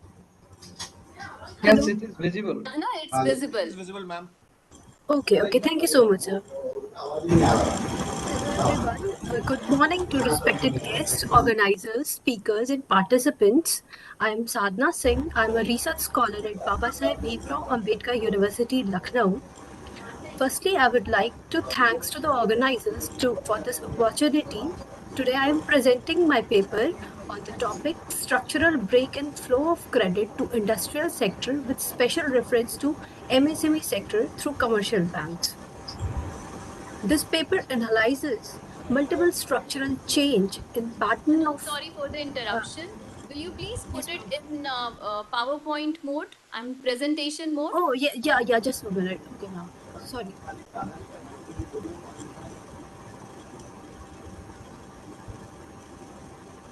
Is it okay, ma'am?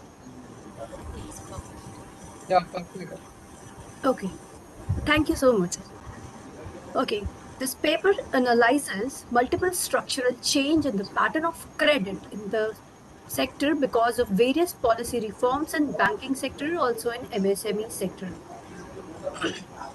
The data for the analysis has been taken from Handbook of Statistics on Indian Economy, RBI, and the data is from year 1979 and 1980 to 2019-20. If we talk about the industrial sector, it is an important role in the growth of an economy. Fast growth of industrial sector absorbs the surplus level from the primary sector and provide better employment opportunities. It helps in increasing per capita income in economy, and a lot more benefits are there to the industrial sector. YouTube से login कर website से login कर mobile से यहाँ से exit मार लो Okay. Now, the importance of MSME sector, a noticeable feature of Indian economy is everything okay, ma'am? Should I continue? Yes, please.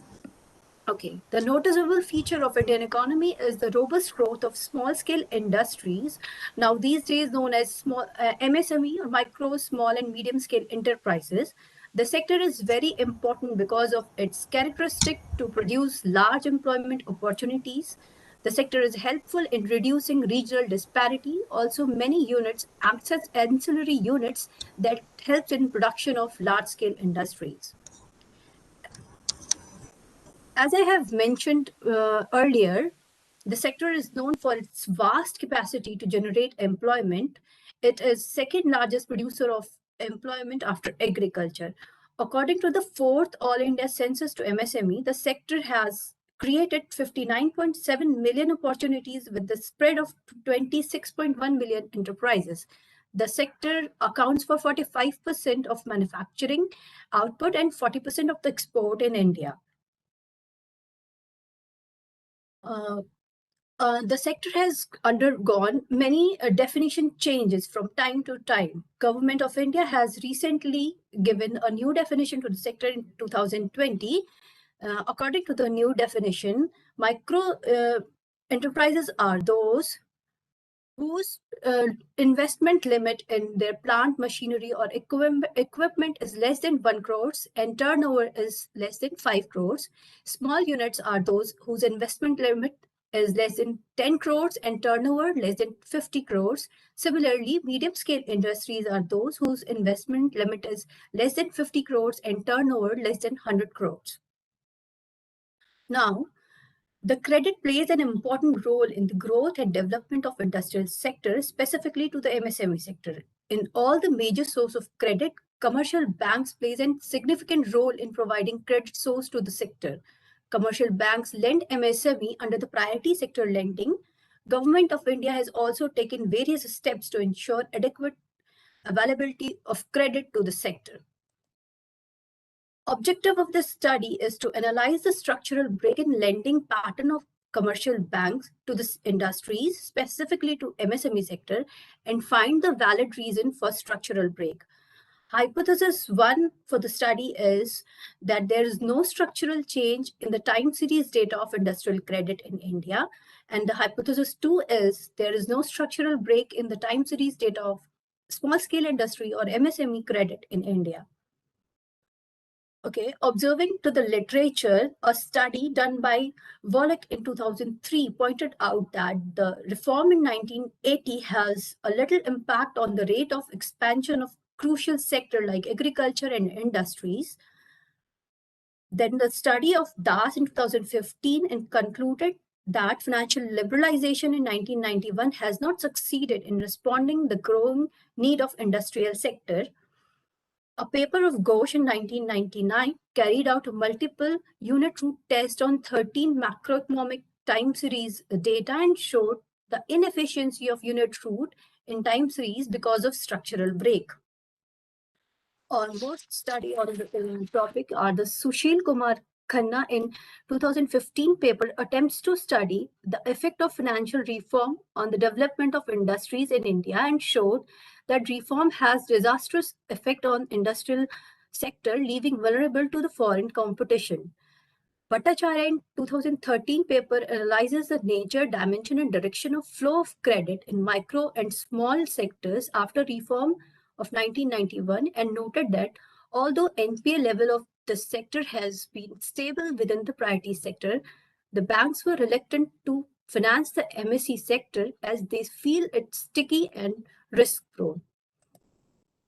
Database and methodology, as I mentioned earlier, the study is based on data from Handbook of Statistics on Indian Economy from RBI to check multiple structural break in time series data. Biparent test is used. Biparent test is useful to detect multiple structural break in time series data, unlike Chow test, which is used for the single structural change. The findings of the studies are the test shows that there is two structural break in industrial credit data in year 2004 and 5 and year 10-11, which we can show, which can be represented in this graph also, that there are two structural break in 2004-5 as well as in 10-11. In case of MSME sector, we find that there are three structural break in year 1996-97, 2006-7, and 2013-14, which is visible in this graph. Now, if we can conclude that the industrial credit data has two breaks that I mentioned earlier in 2004-5 and 2010-11, but there is no break found in year 1991 or near about, as it is expected due to financial liberalization policy. This result is similar that is found in the literature. In 2004-5, the credit to industrial sector has abruptly changed. It may be attributed to the change in union government, as in 2004, the central government was formed under Dr. Manmohan Singh, which gave priority to economic growth through industrial development. In 2010-11, the series becomes steep.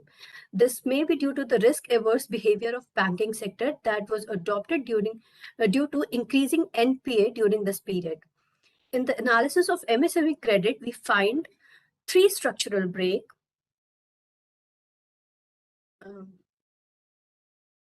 Yes, in the analysis of the MSME sector, we find three structural break in 1994-5, 2006-7, and 2011-12. it seems that there is some impact of financial liberalization in the sector as credit increases in this sector. In 2006-7, MSME Act has came into existence.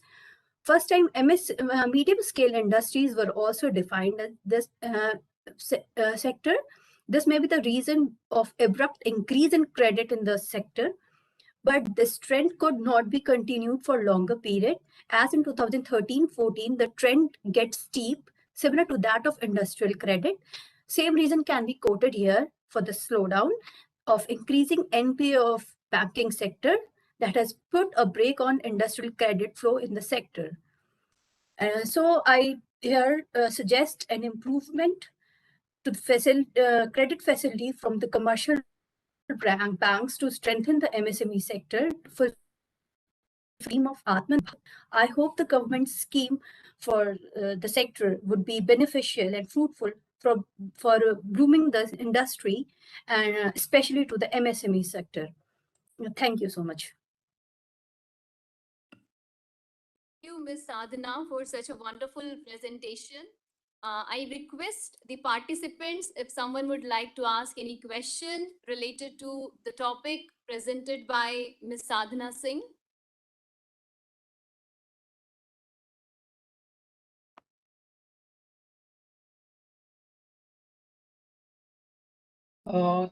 Yes, Sadhana, this is Sarveshwar here. Yes, sir. Have you looked into a INSS report 73rd round that talks about that provides much detailed information regarding the constraint on MSME? So that would be nice if you include that things. Otherwise, paper is very good. I like your presentation. Thank you. Thank you so much, sir. I will definitely look into the 73rd round and find out more reasons of the constraints in the credit flow. Any other observation from the other participants that will help to enhance the publication part of Ms. Sadhana's paper? So it will be helpful if you'll provide some inputs or some suggestions.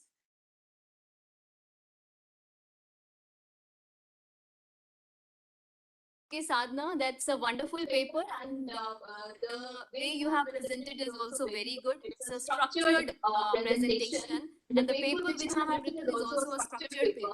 You have included research methodology, introduction, literature review, and the analysis part in a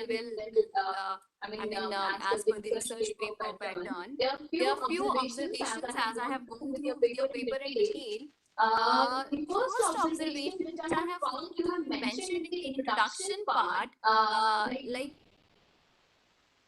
some quotes you have given, but the source of that quote or the source of that information is missed in your paper. So whenever you are putting any information, please put the source of that information. That will be helpful to understand from where you have collected the data. Second thing, you have mentioned in the introduction, after just end of the introduction, the following table shows given credit by banks under priority sector lending. And the table, I don't know where is the table, so please look into that as well. Other than that, literature review, you have added few more papers in your PPT. So please add the same thing over here as well, the paper which you have sent to us. And you need to identify the research gap as well. Because when you have taken some literature review and you have given some objectives, so definitely there is a research gap which you would like to for which you would like to conduct the research. So you need to identify the research gap and then you need to proceed. Other than that, data methodology is perfect. Below the table of your this one, the table which you have put it over here, data, again, source of information is not mentioned, which is very much required. It's not your table, so from wherever you have taken this table, please mention that as well. One more point that I would like to understand, that have you constructed any regression model to analyze your data? Is there any regression model? No, ma'am. No, I have not used the regression model. I just used the biparent test. That test identifies the structural break in the time series only. So I don't. Really, Yes, ma'am. when you see the time series data, there is a problem of heteroscedasticity problem is there, because the data is like time series and there are so many changes. The data is not stable, and you haven't used, because the other papers in your literature review, you have mentioned the unit root test. They have some have conducted. So have you done any unit root tests before conducting this biparent test? No, ma'am. Actually, when we analyze time series by regression, the structural break is one of the constraints which does us to come to some conclusion. That so before applying any time series analysis or regression, we have to remove these structural changes. In my paper, I just has pointed out where the structural changes are there. I didn't use any regression, or I have not concluded to what will be the credit in future by applying any regression. I just have pointed out that in this time series analysis, these are the years in which there are structural breaks, which has abruptly, in which credit has abruptly changed, and what are the reasons for that. So I think you haven't removed the known stationary data because you need to identify the breaks. Yes, ma'am. I just have identified where is the issues in the structural. Okay. So one more point that you have mentioned, that there are two breaks in the industrial flow of credit, right? And there are four, or how many? There are three. There are 3 points in MSME credit. In MSME. So I haven't found the reason behind it, appropriate reason behind it. So if we'll add the reason also, that why this happened actually, so it will enhance the validity as well as the quality of your paper. So these are the suggestions from my side. Otherwise, your paper is wonderful. Good job. Thank you. Thank you so much, ma'am. Yes, Madam Sadhna, Yes, sir. and all other research presenters, since we would consider your paper for a special issue on AatmaNirbhar Bharat, if in your conclusion, if you could say with your data that how this credit flow is going to strengthen MSME sector, or how it is going to help the poor people. This is one of the dimension of AatmaNirbhar Bharat. So if you could bring it, if it is possible to bring that kind of causality, that because of the better credit flow to MSME, the poor in general are likely to be benefited. If you can. Yes, sir. Sure, sir. I will do that. Thank you so much, sir. Thank you, Ms. Sadhana. So now I would like to call Dr. Ashima for the further proceedings. Thank you.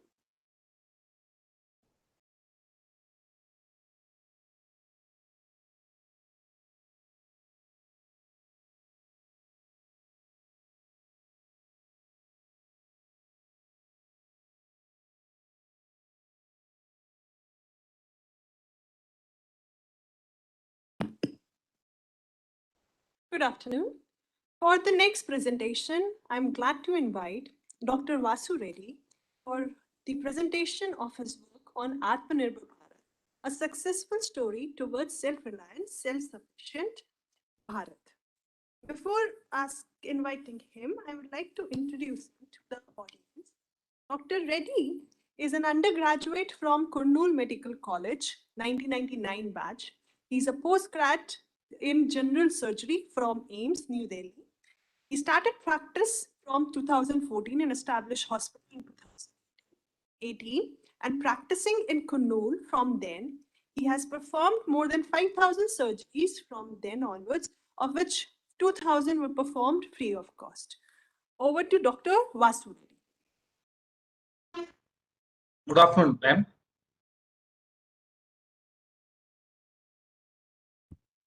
Good afternoon. First of all, I would like to thank all of them for giving this opportunity, especially the National Institute of Finance Management. So my topic would be AatmaNirbhar Bharat, a successful roadmap towards self-reliant, self-sufficient and Swasth Bharat. So how are we going to achieve a successful self-reliant, self-sufficient Swasth Bharat in this COVID pandemic? So since 2019, when the first case of COVID was reported, we could see lots of people being affected worldwide and stifled and muffled with this disease. So worldwide, presently, we are able to see around 27 crores of cases with more than 53 lakh deaths. In India, we have more than nearly approximately 3.5 crore cases with 4,78,000 deaths. So the COVID pandemic has muffled many people, have put down many lives to death. So apart from COVID, we also have seen India has seen around 51,000 cases of black fungus cases till November 2019. So my question would be whether the steps taken under COVID-19 pandemic has by the government of India brought self-reliance in health sector in India. And the objective is to look whether the health sector was made self-reliant at the time of this pandemic in various fields by developing infrastructure, increasing manpower, and whether by supporting the research activities, whether we could at least stop or curtail or at least make a way to further prevent or protect our people. So my methodology is I collected all the data from internet and Press Bureau of India, my government in website, and from various newspapers from 2020 till date. So coming to the review of literature, as soon as we got the first wave and our government was very active, we have imported immediately a lockdown in the month starting from the month of March 2020. So immediately at that time, in 26 March 2020, our government has proposed Pradhan Mantri Garib Kalyan Yojana at that time with 1,92,800 crore rupees of package, which has mainly for the poor supported the poor people, and in form of health sector, 50 lakh insurance coverage is being given to 22.12 lakh healthcare workers. Later on, government came with an AatmaNirbhar Bharat Abhiyan during the first wave, before the first wave. It's package 1, and it was around 11 crores or not. In this, mainly the support was extended to the MSME sector, and hospitals were included in this sector, where they have been given with ECLJ scheme and credit link scheme. So the stressed out hospitals with absent all the outpatients were stopped. Surgeries are only emergency surgeries have been collected. So with this ECLJ scheme, the hospitals have been supported. Then apart from that, the government has extended their support to the poor and the migrant people in the form of Anna Yojana, and later on in 12th October, government proposed AatmaNirbhar Bharat Abhiyan 2.0 with 73,000 crore package, and 12th November 2020 we had AatmaNirbhar Bharat Abhiyan package 3 with 2,65,000 rupees of package. In this package, around 900 crore rupees was supported for research and development of COVID vaccine. So apart from that, we had after finishing the first wave in the month of October 2020, there was a transient break with less number of cases in our country. But during the session of budget in Parliament session, budget February 1st, 2021, around 2,23,000 crores around was been provided for health sector and well-being. So which is 137% higher than the amount sanctioned for the health budget in 2020. So the government has focused the necessity of improving health and protecting the people. It has shifted the focus on protecting the poor and the required by giving more amount of package to the health sector. So apart then we had a second wave in the month of March, April 2021 till around it went to till June. So in the month of 28th June, stimulus of second wave was given of 6,28,000 crore rupees. Also, the government thought of the third wave, suspecting third wave, which was thought to affect mainly pediatric people. So an emergency response and health system preparedness package was given in the month of July, proposed in the month of July, where 23,000 crores are to be spent in developing, installing the oxygen plants and providing oxygen concentrators, along with development setup of pediatric ICU setups. So grossly, I would like to highlight only the points where the government has been spent on health sector. In Pradhan Mantri Garib Kalyan Yojana, The insurance coverage for 50 lakh per health worker has been proposed. This is the main thing which has been support for the health sector.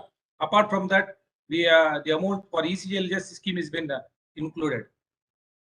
So in package 1, the five pillars were proposed for self-reliant of India, mainly economy, infrastructure, system, vibrant demography and demand. In this also the concentration was mainly focused on ECLGS scheme and the supporting the poor people. The ECLGS scheme used to cover the hospitals where they have been given a credit link around 20% in addition to the initial credit taken, so that the hospitals can survive with 1 year moratorium. So package 2 was proposed, which is mainly for the boosting of the consumer spending, and the government as continuing the ECLGS scheme till March 2021 was being proposed. Under AatmaNirbhar package 3, the PLA scheme, product linked incentive scheme, was proposed, where 10 sectors have been proposed, and a 900 crore is being provided for the development of Indian COVID vaccine.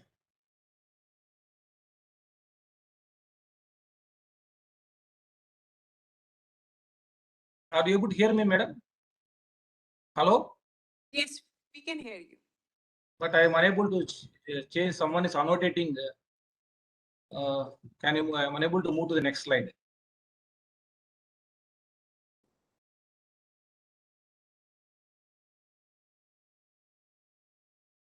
Okay, you can continue without the slide, or in fact, you can try pressing escape. Might help you. Okay. So apart from that, in the budget of 2021-22, we have proposed already, where there is 137% increase in the budget allocated to the health and well-being compared to the previous year of 2019 and 2020. Sorry to intervene, but is this dial-tone coming from your background? I didn't get you, ma'am. Yeah. Please continue. Are you able to see? Yes. So later on, after the second wave, a stimulus package of second wave around 6 lakh has been proposed, where the main focus was on the implement of tourism and focusing on pediatric care and augmenting manpower infrastructure in hospitals. So post second wave, we had black fungus cases which have created much of trouble to the people. So government has taken a step in reduction of GST slabs in the 43rd GST counseling meeting by decreasing the GST from 12% to 5% to anticoagulants and many other COVID drugs, ventilators, and decreasing the GST from 18% to 5% to hand sanitizers, and ambulances GST has been decreased from 28 to 12%, and GST has been made nil for tocilizumab and amphotericin B. So with this vision, government has proposed for PM AatmaNirbhar Swasth Bharat Yojana from on 10th August 2021, where a budget of 64,180 crores are to be spent over a period of 5 years in improving the health infrastructure of our country. So the infrastructure money is being mainly spent on development of rural health and wellness centers and urban health and wellness centers, integrated block public health units, and establishing critical care hospitals, 602 districts and 12 institutions. Apart from that, a national institute virology has been to be established, and there is a regional research platform to be established for WHO South East Asia region.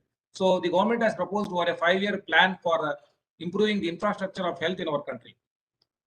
So with the stimulus of medical device and drugs research, we have proposed, there is a proposal for PLI, production linked incentive scheme 1 and 2, where there is a proposal of the formation of 3 bulk drug parks and 4 medical devices parks. So with an overall budget of 30,760 crores.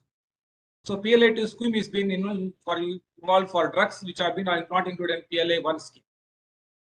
So coming to the results, what are the results which have been achieved by these AatmaNirbhar packages 1, 2, 3, and the recent change in budget and the Pradhan Mantri Swasth Arogya Yojana? So during the pandemic, comparing to the before the pandemic and after the pandemic, the number of COVID care centers have been increased from 0 to 9,954, and dedicated health centers have increased to 7,929, and oxygen beds have been increased to 3,81,000. Isolation beds have increased to 17 lakhs, and isolation railway coaches have been implemented for treating or isolating the people who are COVID positive, and testing labs, which we had 3 labs at the time of 2020, have been increased to now 3,062. COVID tests, which have been 30,000 per day, was conducted initially. Now we are able to conduct 22 lakh tests per day. Till date, around 66 crores of tests, COVID tests have been performed in our country. And oxygen production was 902 metric tons at the March-April 2020, and presently we are able to produce around 9,000 metric tons of oxygen per day. So PPE kits manufacturing companies were zero at the time of March 2020. Now we have 10 lakh units per day manufacturers, around 1,700 manufacturers are available. And similarly, N95 masks were 1 lakh per day. Now we are able to manufacture around 8 lakhs per day with 3,000 manufacturers. So also apart from that, government has focused on development of oxygen plants because we had a lot of deficiency of oxygen during the second wave. So around 2,500 PSA plants have been developed, been installed, of which 1,225 are from the PM CARES Fund. Ventilators, which are 4,000 in number, have been upgraded to 45,000 now. And HCl hydroxychloroquine tablets are 1.16 crore been distributed for the production of healthcare workers. Vaccination doses, we have now 140 crore jabs have been given till date, covering 60% of eligible population in our country. And the remdesivir injections, which were deficient at the time of second wave, have been increased from 20 plants to 60 plants, and the production has been increased from 33,000 vials per day to 3,50,000 vials per day.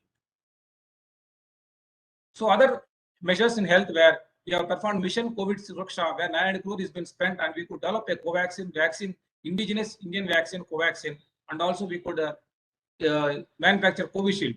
Apart from that, in research, we could develop 2-deoxyglucose drug, which by the DRDO, which has been used for treating COVID patients. And Mission Portion 2 was been started in fortification of food to fight the malnutrition in people, in kids and pregnant ladies. And till November 29, 2021, around 1,509 health workers have received insurance claims of rupees 50 lakh who have lost their lives during the fighting the COVID.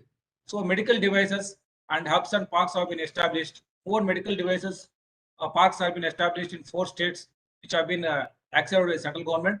Apart from that, under Ayushman Bharat Pradhan Mantri Jan Arogya Yojana, 50 crore people are being covered with 5 lakh insurance schemes.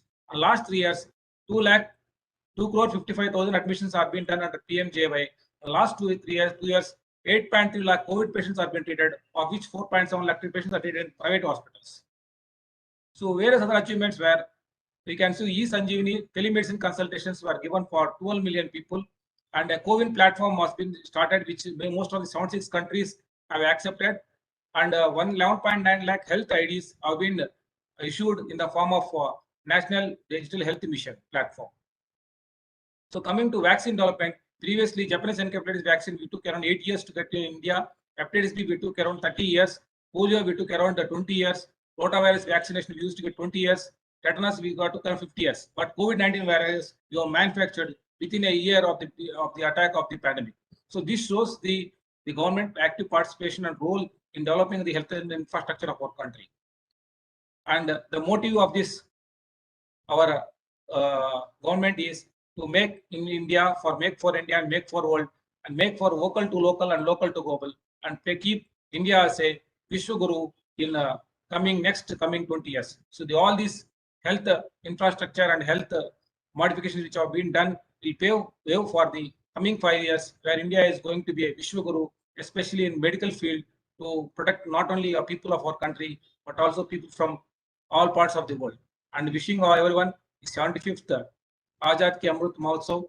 I would like to thank the organizers for giving me this opportunity to present the medical field and achievements which have been done by AatmaNirbhar Bharat's packages and schemes. Thank you.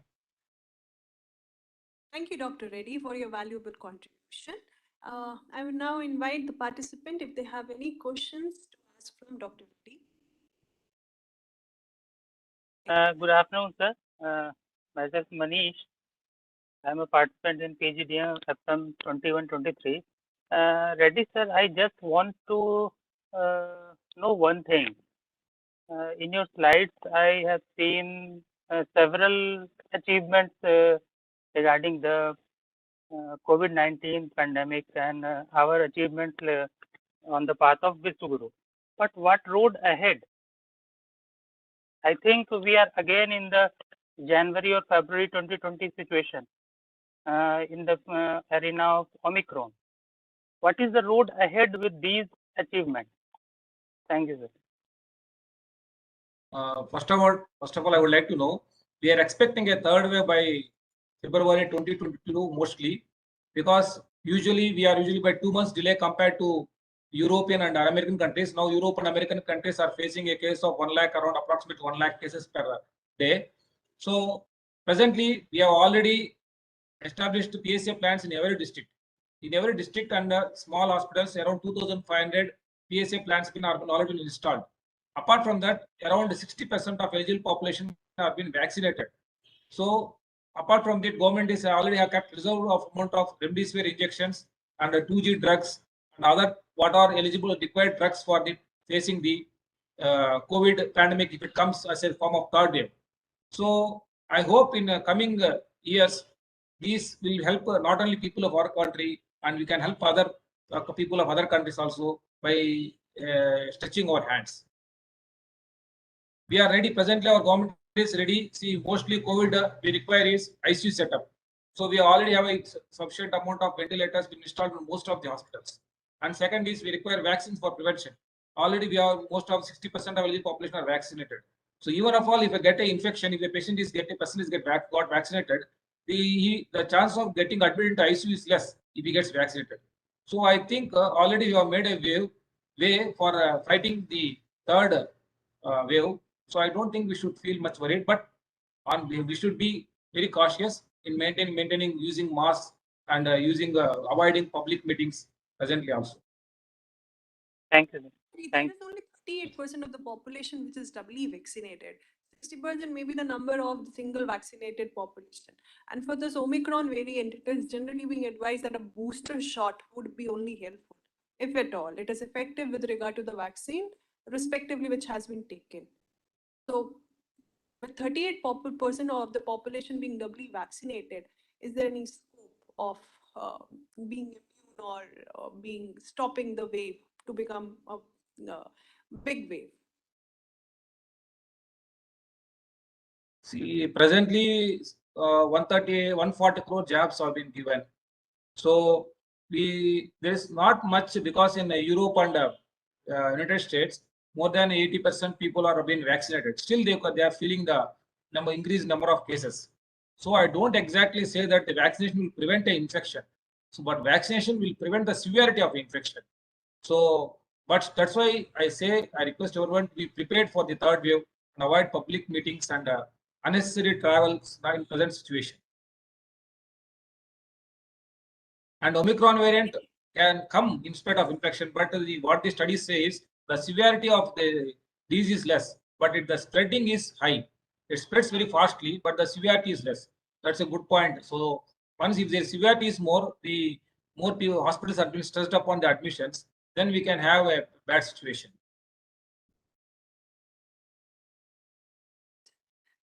Thank you. Anyone else with a question? Now I'll take it. Just one question with regard to the study.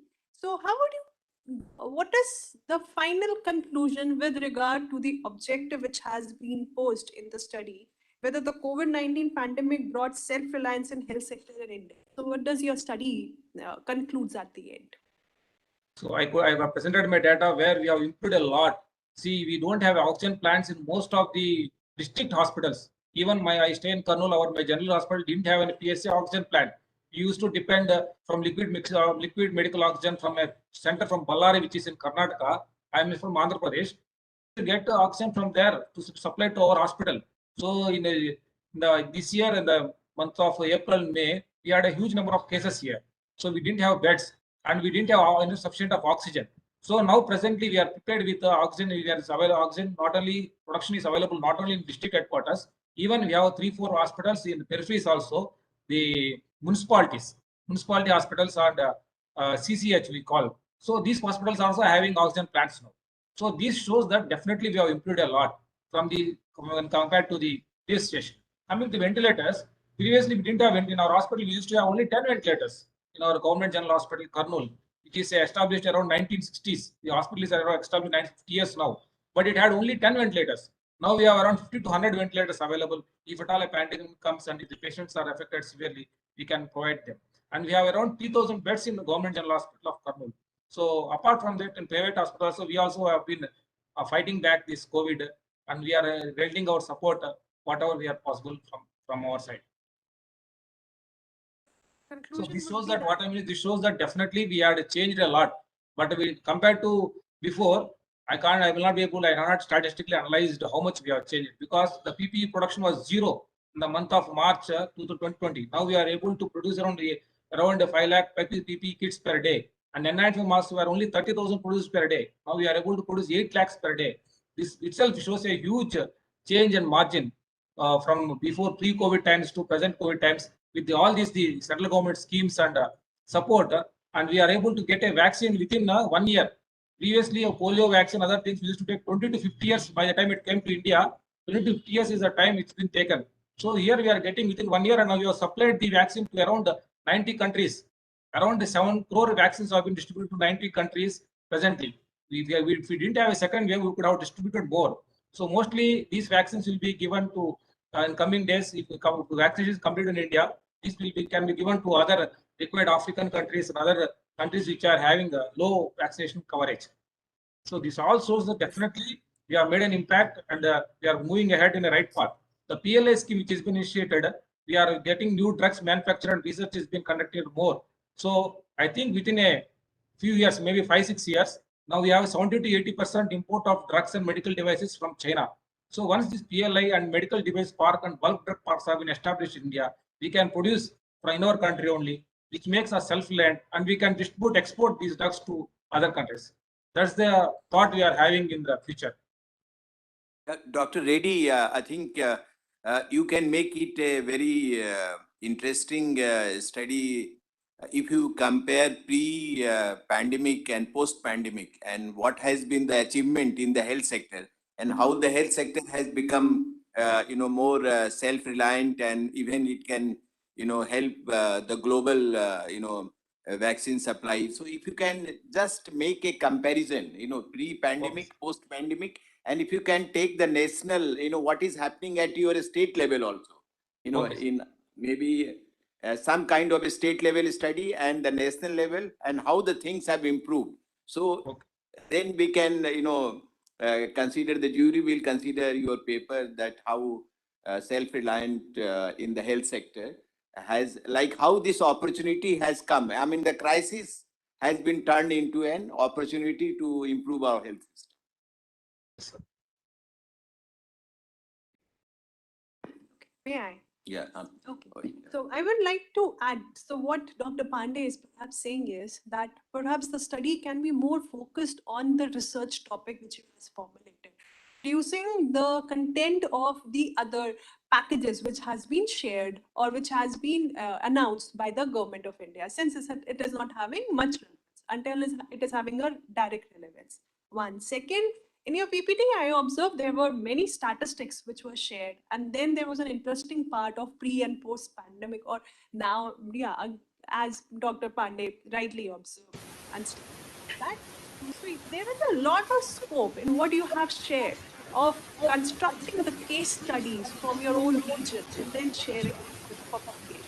With regard to this topic and this research, it would be better if those tables which you have shared in the PPT can be inserted in the main research which you have submitted. One. Second, that the sources of that data and statistics may also be shared alongside because it is very relevant. Then thirdly, that the policy implication, the future research study, and in the conclusion, it will be better if there is a direct relation with your research objective or the research proposal. This will overall complete the entire construct of your paper for this submission, publication. Thank you. So with this, I'll end this presentation with Dr. Reddy, and I would now like to invite our next presenter for sharing her work, the Miss Shruti Mudra. Miss Shruti Mudra. presenting her work on financial stress spillovers from India's major trading partners. Ms. Shruti Mundra is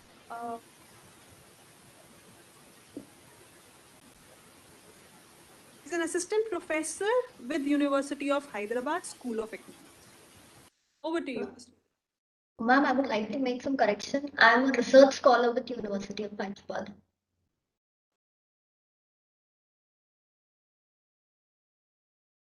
Yes, so you may continue, Ms. Mundra. Good afternoon, everyone. Ma'am, am I audible? Is my presentation visible? You are. The presentation is not visible, but now it is. You may continue. My today's topic is financial stress spillovers from India's major trading partners. The increasing financial globalization and trade integration has resulted in various crises like Latin American, East Asian, and global financial crisis. These crises originate in a country and spill over to other countries, having global consequences. Trade linkages and financial linkages are found to explain such spillovers. In order to reduce the impact of financial crisis, an early warning system that combines indicators from multiple markets into a single composite index called Financial Stress Index is used. Among them, Illigan and Liu define financial stress as events where economic agents are exposed to uncertainty and altering expectations of financial loss. Spillovers are defined as cross-market movements in asset prices or cross-market linkage due to past shocks.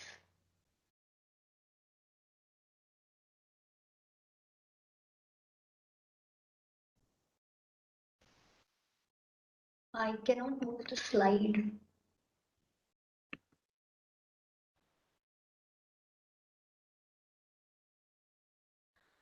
A strand of literature finds that the crisis-hit country experiences downturn in economic activity causing reduction in income levels and compression of imports.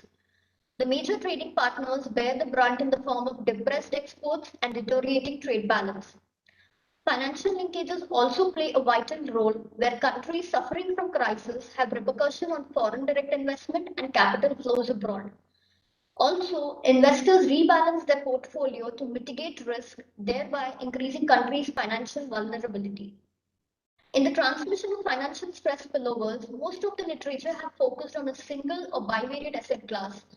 There is scant literature considering multiple asset classes. Also, literature on measurement of spillovers is replete with work on sectors of financial markets.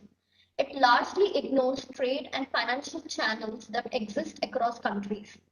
The present study attempts to fill these two gaps. It aims to measure financial stress spillovers through trade relations and financial linkages using FSI from India's major trading partners, namely United States, United Kingdom, Singapore, Hong Kong, and China. This paper contributes to the empirical macroeconomic literature as it explains the vulnerabilities of emerging market economies to financial shocks originating elsewhere. We consider FSI of trading partners to measure financial stress, India's exports to measure trade spillover, and India's net FII to measure financial spillover. We use variance equal weights proposed in the literature to construct the FSI. The monthly data are from January 2001 to January 2020. We take the following index for equity markets of various countries. And the FSI is calculated as the summation of equity market returns, equity market volatility, bond market volatility, exchange rate volatility, changes in international reserves. And these volatilities are calculated as Gart's 1-1 model of month-on-month returns. We follow the methodology proposed by Diebold and Yilmaz. It's a generalized VAR framework in which variance decompositions are invariant to variable ordering. They also measure directional spillovers and net spillovers from or to a particular market, enabling to determine the recipients and transmitters of spillover. This study uses a 7-variable second-order VAR model and 10-step ahead forecast.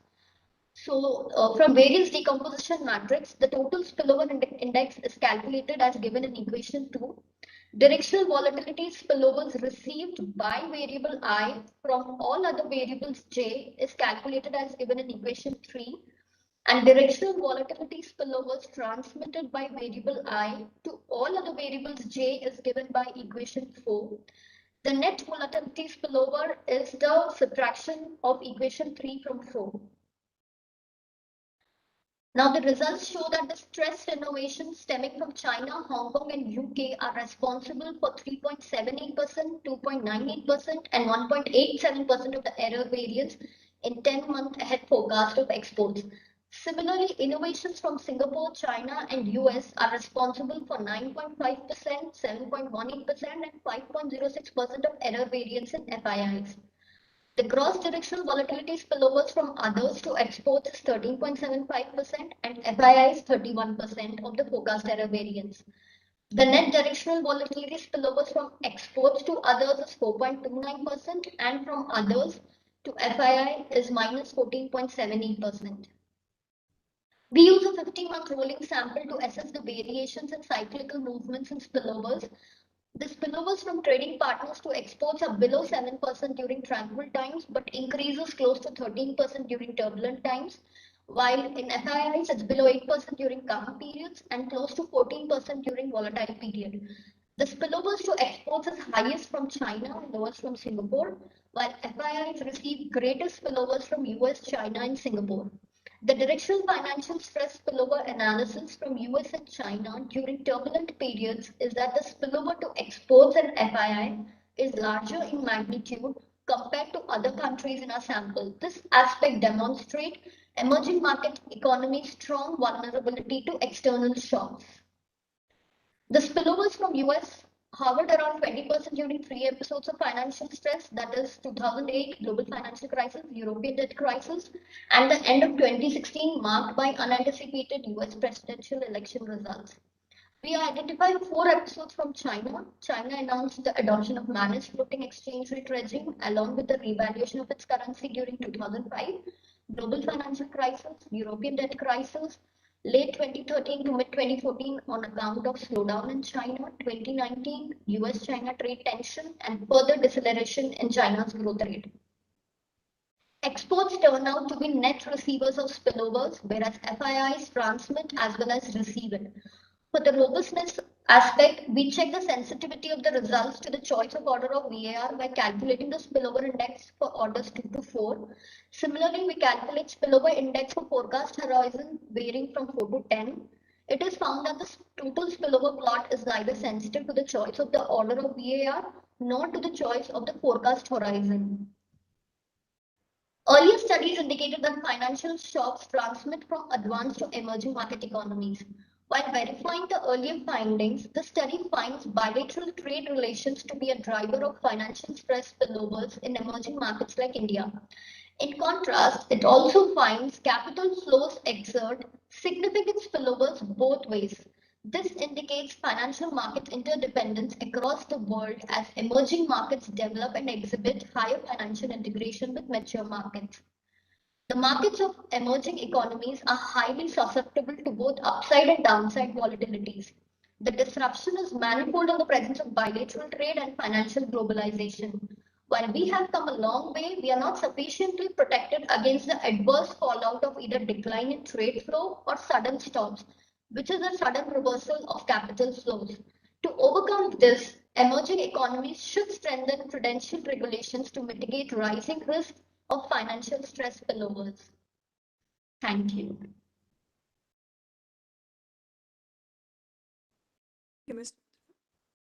Any questions?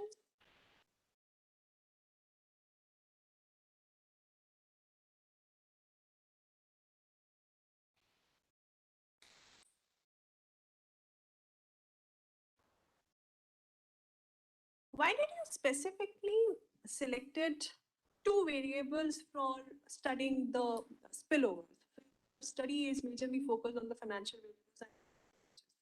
Then with regard to the financial linkages, there are the bond, the equities, and then the foreign exchange transmission.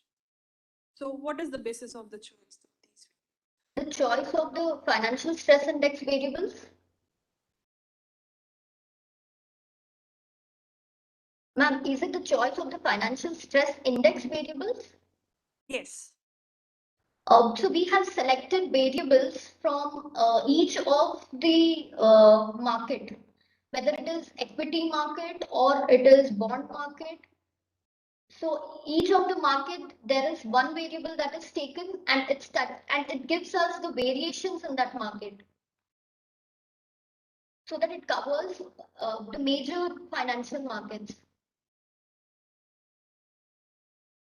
Okay, because generally that's okay. Now, another, just one more thing. So you have constructed the FSI, and can you elaborate how that FSI has been constructed? So after calculating the volatilities from each of the sub-markets in the financial market, we have standardized the variables, and then we have taken an average of these variables, of the average of all the sub-market variables. You have first taken the volatility, standardize it, and then Yes. you have taken the averages. Average of those variables. Okay, and all those variables, so there is a volatility and then there is an exchange rate changes which has been taken. Yes. So exchange rate, we take the changes in the international reserve of that particular country. So volatility has a different unit and the exchange rate changes has a different, foreign exchange rate changes have a different unit, but you are adding all these variables to construct. That's the reason we have standardized it. So once we standardize these variables, to make them comparable, we standardize these variables. I have a question to Madam Suti. We have a standard VIX. So how does your index compare with that, VIX India? So here we are considering the variables that is representing 4 sub-markets of a financial market. Whereas VIX index does not take into these set variables. Like we have each variable coming from one sub-market, like equity market, bond market, financial market, foreign exchange market. But this thing is not there in the VIX. So this gives us a broader picture. FSI gives a broader picture of the financial market, and it captures stress arising from any of the market. Okay. Now your paper is pretty good. In fact, it's very well written, and an extensive work has been done with regard to the construction of the entire paper, as well as the methodology which you have used. So, thank you. I think this paper is. Sorry, ma'am, it's not audible. One more observation where the input may help you in refining the paper. Your most of the studies are restricted to 2015 in the literature review. Perhaps some more study can be added of the latest development from 2015 till 2020 or perhaps 21 as well. Oh, ma'am. That may be added in the literature review. Rest your paper is pretty good. Sure, ma'am. Thank you. This, we can move on to our third section of academy on AatmaNirbhar Bharat and role of Make in India, Digital India, corporates, MSME, and women empowerment. With this, the moderators for this session are Dr. B.K. Pandey, Professor of Practice with Arun Jaitley National Institute of Financial Management, Dr. Brajesh Kumar, Associate Professor, AJNIFM, and Dr. Jaya Bhalla, Associate Professor, Senior Grade, AJNIFM. I'll now hand over to Dr. Pandey to moderate this session.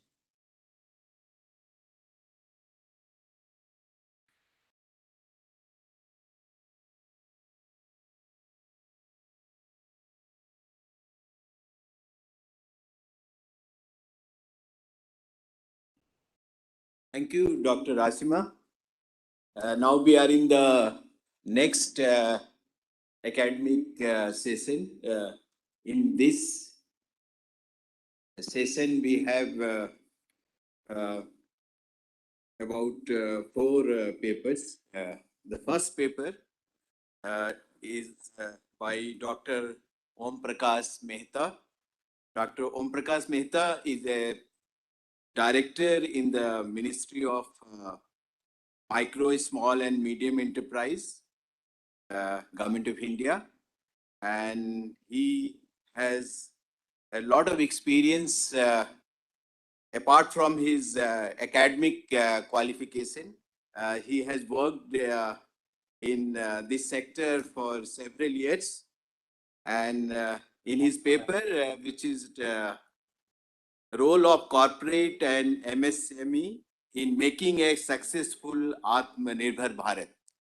So I invite Dr. Om Prakash Mehta to please go ahead with the paper. Thank you, sir. Am I audible, sir? Yes, very clear. Good afternoon, sir. Eminent moderator and panelists and eminent personalities of the today's function. I am going to present my paper on the role of corporate and MSMEs in making a successful Atma Bharat goal, and would start my paper with the word Swadeshi and culminate with the further measures to achieve the ultimate goal of 5 trillion USD Indian economy. My paper is based on the secondary information gathered from diverse sources, such as published articles, websites of government and other organizations, literature review, news, and reports, etc. Basically, Swadeshi means creation of national wealth and power. Historically, this movement was officially proclaimed earlier in August 7, 1905 at Calcutta Town Hall in Bengal. Boycott movement was also launched along with the Swadeshi movement. Later on came the Mahatma Gandhi's movement from 1915 onwards, Satyagraha and non-cooperative movements. Then came after independence 1947 to 2017, our Indian economy was premised on the concept of planning, and 5 years plans were developed, executed and monitored by Planning Commission and then NITI from 2015 to 17. There were 6 major objectives of planning in India, including self-reliance. Self-reliance was one of those. Others were economic growth, attaining economic equality and social justice, achieving full employment, attaining economic self-reliance, modernization of various sectors, redressing imbalances in the economy.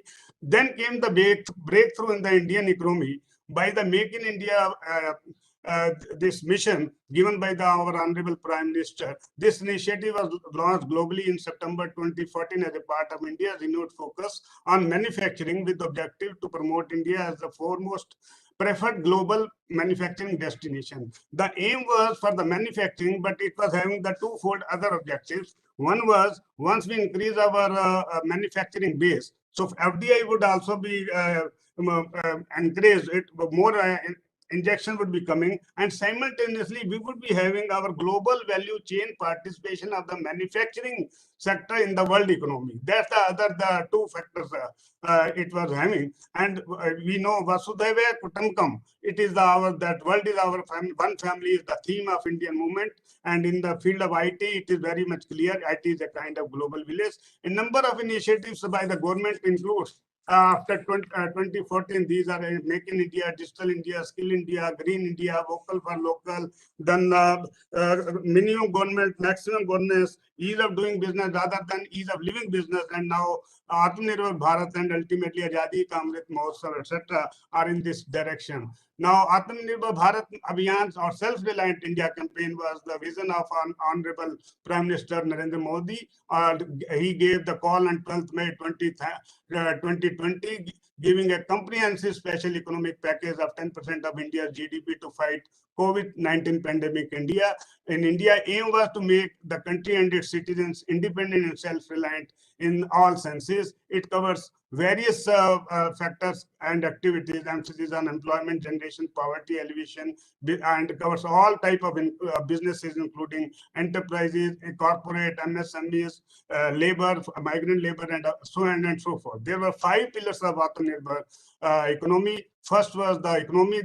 The ultimate goal was to have the India as a to give the quantum jump in the economy, not the incremental jump with the USD 5 trillion economy by 2025 is the target. Infrastructure, more than 100 lakh INR crore rupees is projected to be injected in the infrastructure development. Then the system should be not on our traditional base, but it should be based on the 21st century technology-driven arrangements, comparative with the global practices. Then vibrant demography, we are having the competitive advantage of our demographic advantages, and the demand should be such that it should be utilized to the full capacity. That is the least but not the less important in any way of the five pillars. Government took several bold reforms, from the supply chain reforms, from the agriculture to health sector, MSMEs, cottage industries, and all. And total 87 announcements have been made from 13th May 2020 to 28 June 2021. Package was announced in 5 different phases, from phase 1 to phase 5, but certain other stimulus packages were also announced. That's why I have included 87 announcements till 28th June 2021. MSME is the basic engine of growth of the Indian economy. There are the reasons I am going to explain. There is a Ministry of MSME at the central level that has the vision of sustainable development of producing globally competitive MSMEs. Promotion and development of MSME sector is done by the government through various initiatives. Those include new enterprise development and employment generation, credit assistance, technology upgradation, infrastructure capacity development, building, procurement and marketing, sports, skill development, and implements various schemes of Khadi will require industry. Those sectors are also covered under in our MSME sector. And during COVID pandemic, a number of initiatives were taken by our ministry and its organs regarding supply of resources and facilities across states and production of medical disposals, PPE kits, ventilators, oxygen concentrators, hand sanitizers, masks, DPRs, especially for reducing import of items reserved for exclusive procurement for MSCs, e-books, other publications, and digital working. These were the main. These are the organs of our ministry, our Development Commissioner Office, Khadi and Village Industry, NSIC, and there is one national level institute at Mumbai, National Institute for Micro and Small Medium Enterprises at Hyderabad, whereas Mahatma Gandhi Institute of Rural Industrialization, MGIRIS, is at Mumbai, and the Acquire Board. And this is the 73rd round projections of the 4th quinquennial census, that there are 6.33 crore MSMEs in that country at that time. And it is very astonishing, or a breakthrough finding it gave, that out of the 6.33 crore MSMEs at that time, micro were 630.52 lakh, amounting to 99.61% of our country. People are engaged in micro enterprise, micro business. That's really astonishing that we don't have much small, medium, and what to say of the large or heavy industries. So then came the small industry, 3.31 lakh, and the medium 0.051. Medium were representing at that time 0.008%, and small were 0.52, and these are the other factors that were projected by the census. And this is the all India export value from MSME. These provide the employment to 11 lakh crore. It crosses this, actually 11 crore, and in the year 2021 to 22 up to September, there is a 45.61% is the all India export share from the MSMEs of the total Indian economy, and MSME contribute about 30% of the GDP in the year 2020. It's almost 30, more or less, from 27 to 29-20. This is the budget and expenditure figure of our ministry at the central level. This is the one COVID fed. During the COVID period, COVID analysis were done, which are the high exposure sector, moderate exposure, potential positive, and the low exposure factor of the various analyses have been done on a source of the Invest India analysis.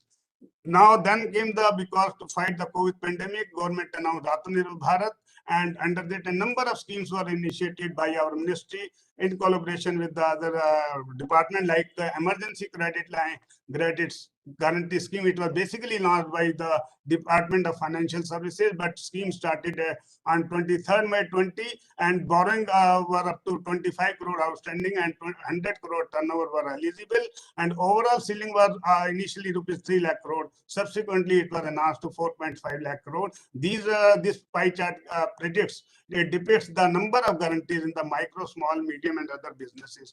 Then second scheme was launched under AatmaNirbhar Bharat, 20,000 crore subordinate debt for stressed MSMEs. This would help for MSMEs either to which have become NPAs or on the brink of becoming NPAs. 36 banks have been got registered as member lending institutions. 18 of them have started availing credit. So far, up to 27th October, 754 guarantees amounting to rupees 81.47 crores have been disbursed. Scheme, seeing the overwhelming response of the scheme stands extended up to 31st March 2022. Then another scheme was launched of rupees 50,000 crore equity infusion for MSMEs through fund of funds, that is called the Self-reliant India SRI Fund. For this, ministry is working. It has already established the fund, and it operated through the mother and multiple daughter funds. This investment policy has been approved, and ministry is working further for the operationalization of the funds in due course of time.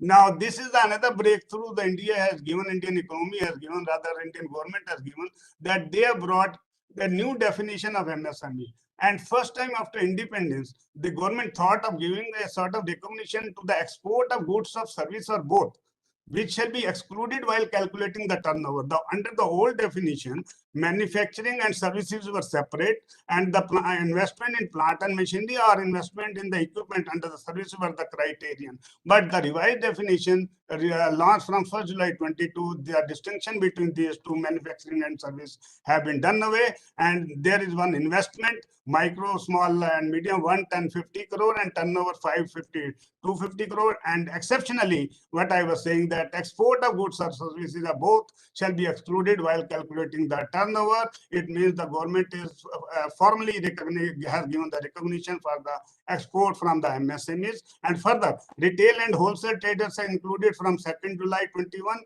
and street vendors can register as retail trades from 9th August 21 to give them the benefits of MSMEs.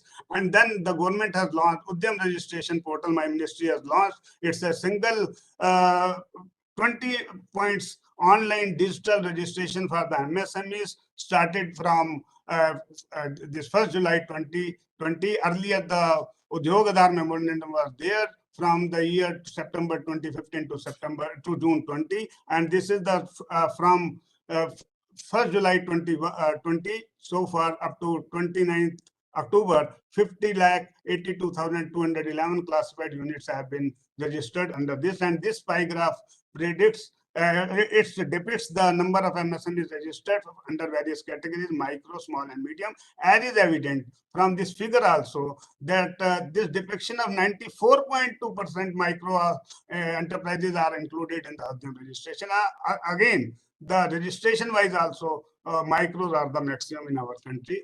And then the government took another initiative.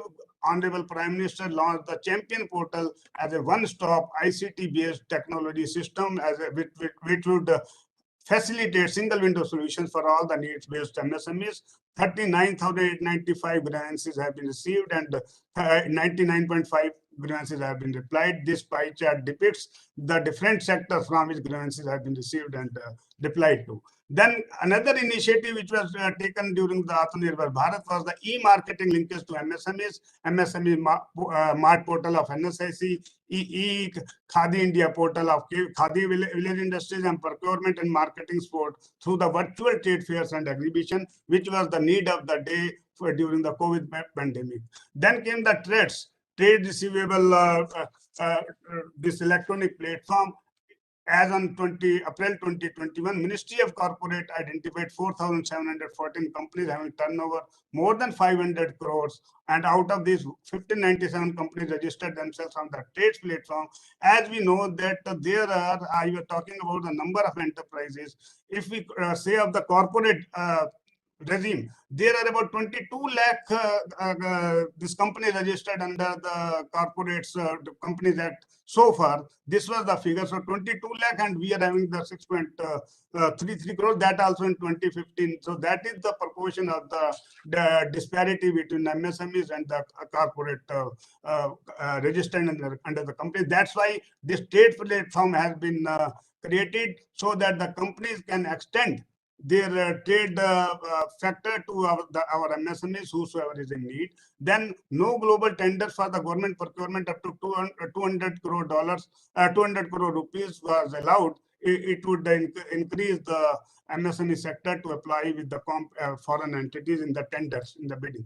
Now, this is apart from these AatmaNirbhar packages, we are having the number of other schemes. I would just like to brief the major schemes. First is the Prime Minister's Employment Generation Program. It is a major credit-linked subsidy program of the ministry for the employment generation and establishment of micro enterprises. These graphs indicate the performance given under the margin money, disbursed number of units assisted, and estimated outcome in this scheme. Then is the credit guarantee scheme. Under this scheme, collateral-free loan up to 200 lakh rupees is provided to micro, small enterprise, not the medium. And guarantee coverage ranging from 50% to 85% for various categories of loans is covered. And this is the chart showing up to 21, 22, up to 27th October, that how much guarantee amount has been given and number of guarantees approved. Of course, the number of guarantees approved are slightly less, from 8.47 lakh to 8.36 in the year 2021, but the amount was drastically reduced. This is another sort of projection because of the COVID repercussions. Then we were having the other scheme, MSC's Cluster Development Program for creation of the common facilities, centers and infrastructure development projects of the state government. These two charts gives the performance. One is number of common facility centers and number of ID projects initiated by the state government, completed and sanctioned. Of course, in the year 2021, there is a reduction of apparently because of the construction work. It involves a lot of construction work. So apparently construction work lockdown was there. So a little reduction is there. But nevertheless, funds have been provided to these clusters across the states. Then is the Spurti scheme for the establishment of collective manufacturing enterprises of the artisans. And this is the function cluster and approved clusters of handicraft, textile, business, coir, bamboo, khadi, and honey. And another scheme, we are having the public procurement policy. We are having the public procurement policy order 2012, under which all central ministries, government department, and CPSEs are required or mandated to procure 25% of their annual requirement of goods and services from micro and small enterprises, not medium even. So, and this includes 4% from SC/ST owned MSCs and 3% from the women owned MSCs. Means gender balanced approach has also been included in this scheme. And there is one MSME Samban portal have been launched to monitor this procurement by the central government departments and our CPSs. This is the procurement from MSCs and CPSs in different charts, including number of SC/STs and women, because it is a mandate. 4%, and out of 4%, 3% is for the women. And then we are having a vast number of our technology centers, tool rooms, and technical institutions which provide the training in the various technical fields, because without of technical upgradation for the future generation to come in the long run, we say in economics, it's not possible to increase our manufacturing capabilities, to increase our manufacturing base. So with that aim, 15 new technology centers are being established, apart from the 18 existing technology centers so far. And this includes 2,200 crores estimated cost for including World Bank funding, and 20 more technology centers as hubs and 100 extension centers as the scope to be set up under these hubs. This project is going on, but I would like to say that 18 technology centers are spread across the country. We can make use of these 18 technology centers. Then innovation, creativity, and to go beyond the boundaries is the slogan of the time. In the manufacturing, in the technical field also, we are working. We are having the lean manufacturing, design, intellectual property right, zero defect, zero effect, environment-based scheme, then the digital empowerment, digital MSME incubation, and now all these schemes, all these components under the credit-linked capital subsidy technology upgradation are being merged into MSME champion scheme under the new 15th Central Finance Commission's, as per the guidelines of the Central Finance Commission, 21 to 26, each scheme has to be revised after its assessment. So that's being done, and it is our proposal that MSME champion scheme will be launched, comprising of all these 6 components of our technology upgradation scheme. Then these are the other schemes of the ministry. Aspire is there, NER scheme is there, procurement, marketing, entrepreneurship skill, then KVIC and SIC acquire. These are all available on our DC MSME portal and the ministry's portal. Then MSME Samadhan portal, as per the mandate of, we are having one MSME Development Act 2006. First time in the country in the year 2006, we came across with the MSME Development Act, a single legislation having 13 or 14 pages, having all these aspects at one place. Earlier, we were having the scattered provision under IDR and other provisions. So under this act, we are having that this payment has to be given within 45 days. Otherwise, there is a mandate for the this penal provision, and under that this MSCFCs have been established. There are 105. These micro and small enterprise facilitation councils have been established, and all this Samadhan portal for the delayed payments disputes are being settled through them. Then comes we are having, because the MSME and corporate sector, these are interlinked. So it's not the MSME. We are working with the main is the Department of Promotion of Industry and Internal Trade. That's the main for the industry. Earlier IDR Act, we were also under them, till our ministry became separate in 2006 after having our separate act. So they have also done a number of initiatives during the COVID. These are I have just outlined because of the time. It may not be possible for me to explain all, but the main are covering all 400 industrial parks under industrial park scheme, rating scheme, steps like startup, seed fund money, etc., credit guarantee, and ease of doing business, ease of living, and reduction. If you could conclude in another 2 minutes. Sir, reduction of compliance, etc. So we are working on that. Basically, it is the increase for the quality of life. Then a number of actions have been taken by the Ministry of Finance and Corporate Affairs, and under that revised definition of small company have been broad-based increase from the limit of turnover to 2 crore to 20 crores. That will encourage the base. Then RBI has also taken a number of initiatives because these are all interlinked. Then came the Sustainable Development Goals. There are 17 Sustainable Development Goals at the global level, and it has brought a number of zero hunger, zero poverty. These will also definitely add to the achievement of our AatmaNirbhar Bharat. Then is this last is our $5 trillion US, a quantum jump in the economy, the call or the mission given by our Honorable Prime Minister 2024-25. Of course, because of the COVID, it's a big challenge. And as per the latest report on 30th November, GDP expanded 8.4%, whereas our former governor, RBI Sri Rangarajan projected that it's impossible unless we achieve continuously 9%. So, but we are working towards that.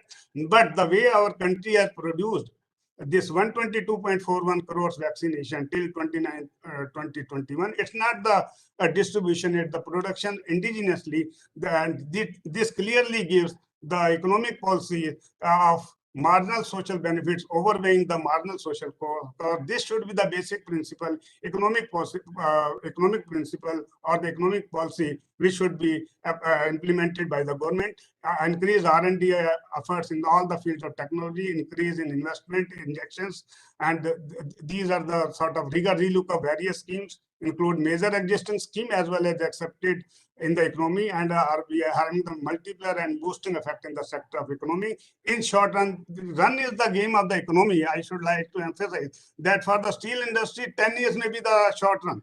but for the other 10 years, maybe the long run. So we need to work simultaneously for the short run, how to influence the level of actual growth so that the actual output is as close to the potential output, that is sustainable level of output. And in the long run, we need to increase our capabilities to increase the growth in potential output. And that's not only the GDP, but it should be the development as a policy measure of overweighing the social benefit than the marginal social cost. That's the ultimate objective. With this, we are working towards achieving this mission of 2025, and contribution of MSMEs and business enterprises, corporate is and in various activities and export particularly is significant and will bring, of course, definitely the ultimate goal nearer to that. Thank you. Thank you all, sir. Thank you.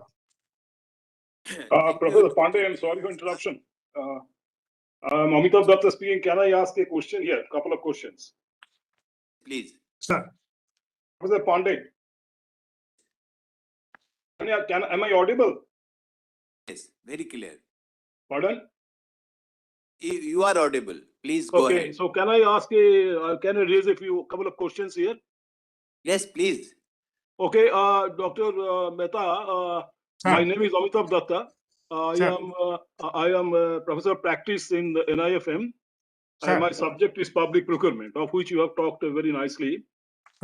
You see, I don't know. I have got a, if you take the definition or classification of the MSME, sir, as you know, that was a part of the MSME Development Act 2006, when it was linked exclusively with the investment in plant and machinery for the manufacturing sector and equipments in the service sector. Sir. Now it is around 2018, a lot of allegations and were making rounds that the large-scale industries were fudging their figures regarding investment and going away with, the concessions or the benefits for micro and small.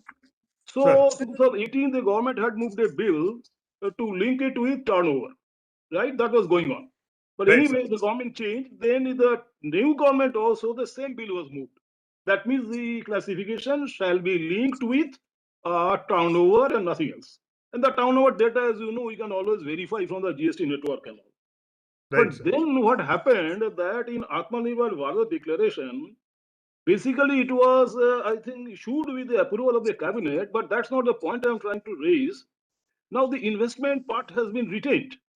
And of course, they have brought in turnover also. We really do not know, if you can throw some light on that, why that investment part has been retained, given the background of 2018.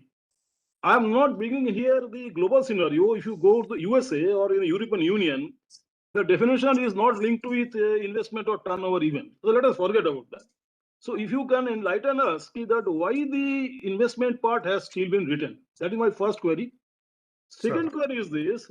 The CAG report of 2018, they had audited 18 major CPSEs, basically to find out that how much, that time, before 2018, the mandatory percentage of procurement from MSC was 20%. Then in 2018 November, it was raised to 25%, right? So they made a study how far it was implementable. And it was seen that majority of the CPSEs, they audited, none could reach that 20% figure. The reason is, if you take, for example, the power sector, the requirements are boilers, turbines, turbo alternators. I was a railway officer. I have dealt with program for 35, 36 years. The railway scorecard in this regard is 10%. Because a lot of industry or departments, their requirements are so high-tech and heavy machinery and all, MSM is simply not in the picture. In fact, the CAG recommended that there should be a review of that order by the government. Be that as it may, the query now comes, if banning the global tendering up to 200 crore, as of now, will it really help the MSME? Just like that. Right, sir. Unless and until the benefits of the TCSP project you have talked about, I have worked in that project as an advisor to ENY, little idea I have got. Yes, now, with all the facilities given, do you think really this restricting global tendering 200 crore will give a click of the mouse result or benefit for the MSC sector, given the present limitations? As you have very nicely shown, that majority of the micro industries are located either in tier 2 cities or rural areas.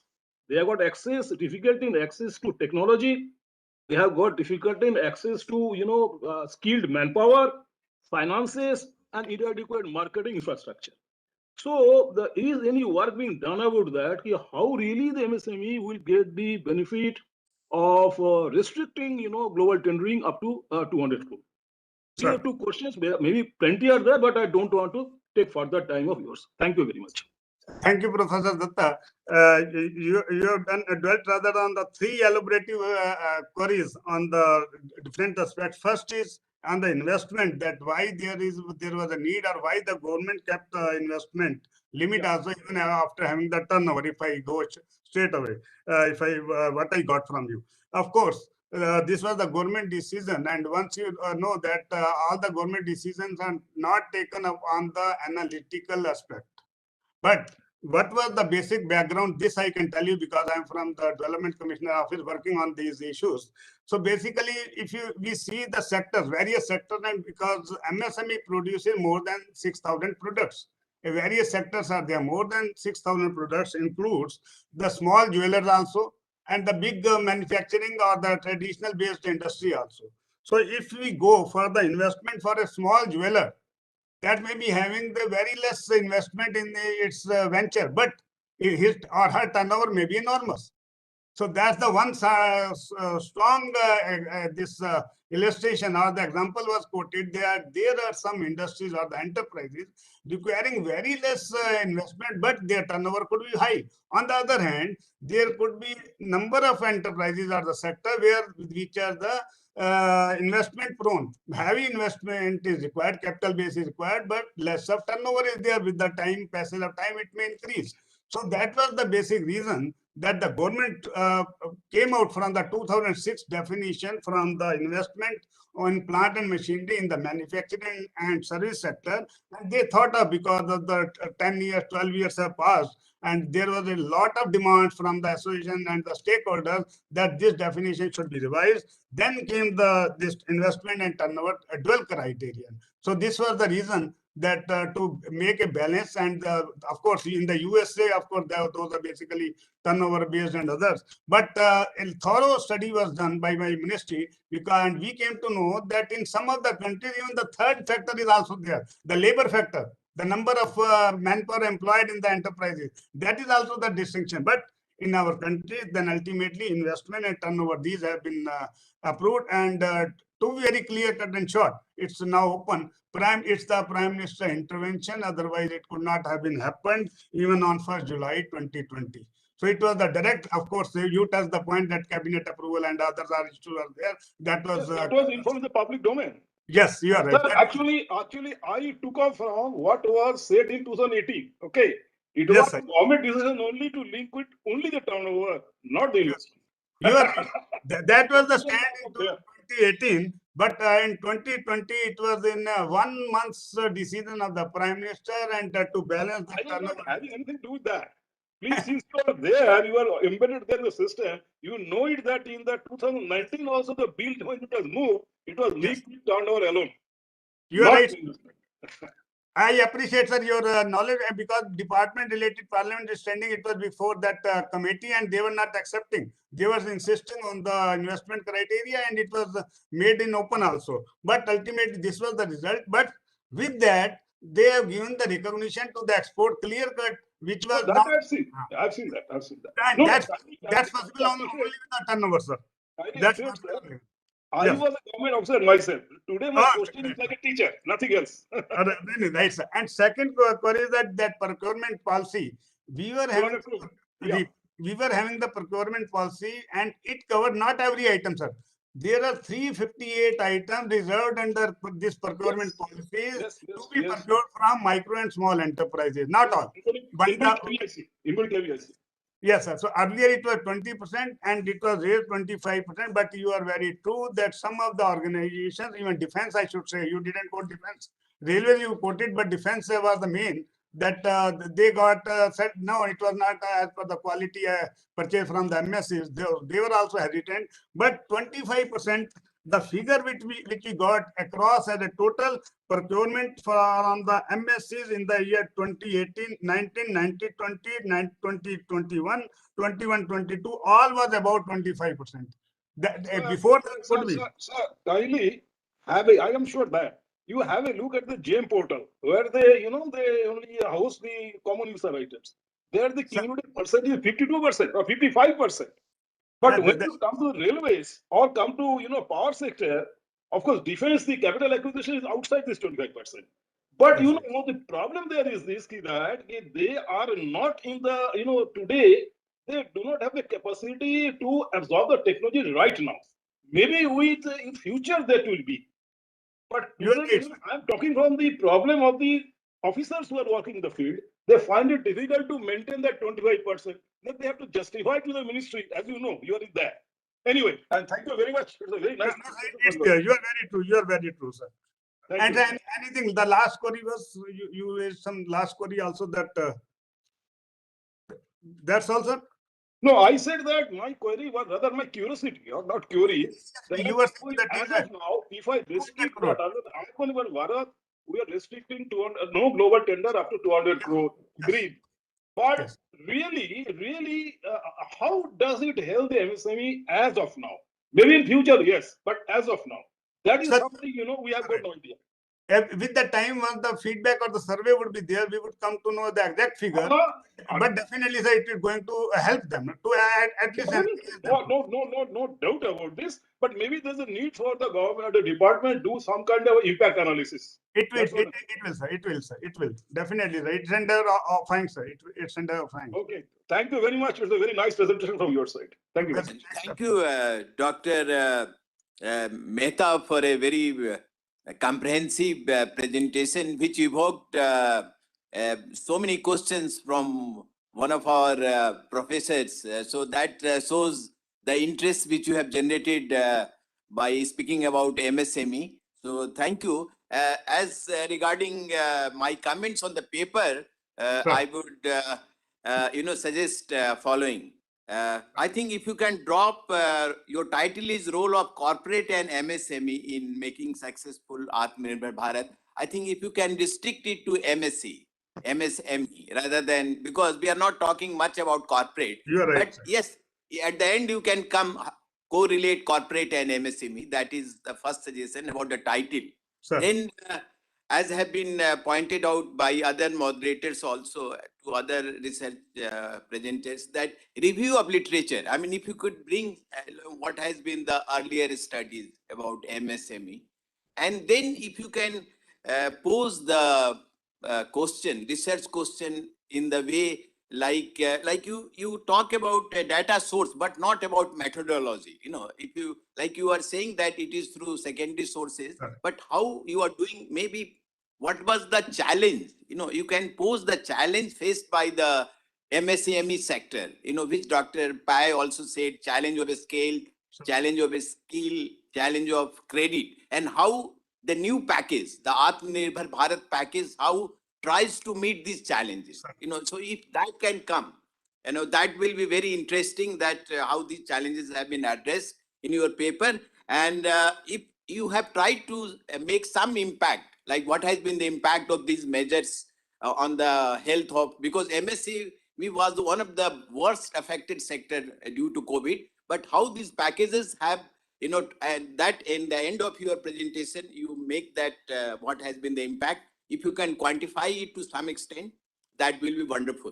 But thanks a lot because you bring a storehouse of knowledge about MSc inside a story, and it can be converted into a very good research paper. But thank you. Thank you very much. Oh, great, sir. Thank you all. Thanks, sir. So, yes. So our in this session, the next paper will be by two very distinguished professors from Mumbai, SSNDT University. We have Manisha Madhwa,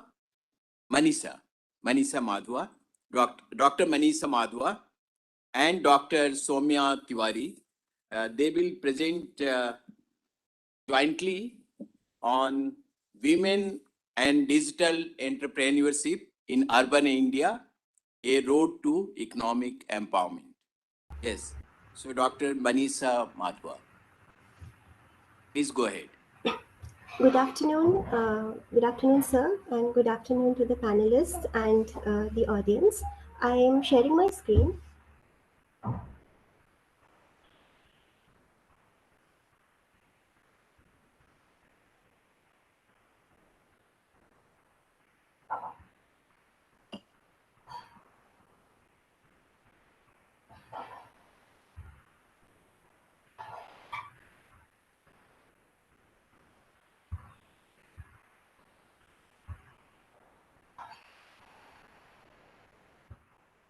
Yes. I hope it is visible. My screen is visible now. Yeah, it's coming. I think it's low. Thank you so much, sir. So, very good afternoon to everyone. The title of our presentation for today is Women and Digital Entrepreneurship Urban India, Road to Economic Empowerment. And I am representing a team of researchers. We are working under a major ICSSR project, and I shall be presenting today our survey findings, which was held in two major metropolitan cities of India, which is Mumbai and Kolkata. And we look at how women are using digital media and how what aspirations they have when it comes to starting their own businesses, or what kind of entrepreneurship they imagine through digital media, through this medium. And we construct for the purpose of this presentation and this symposium, we contextualize it in the policy landscape that exists for the MSME sector, and how what are the policy challenges, or what are the what kind of policies can encourage more women into this sector. So as earlier in the session, it has been shown what the MSME sector's role has been in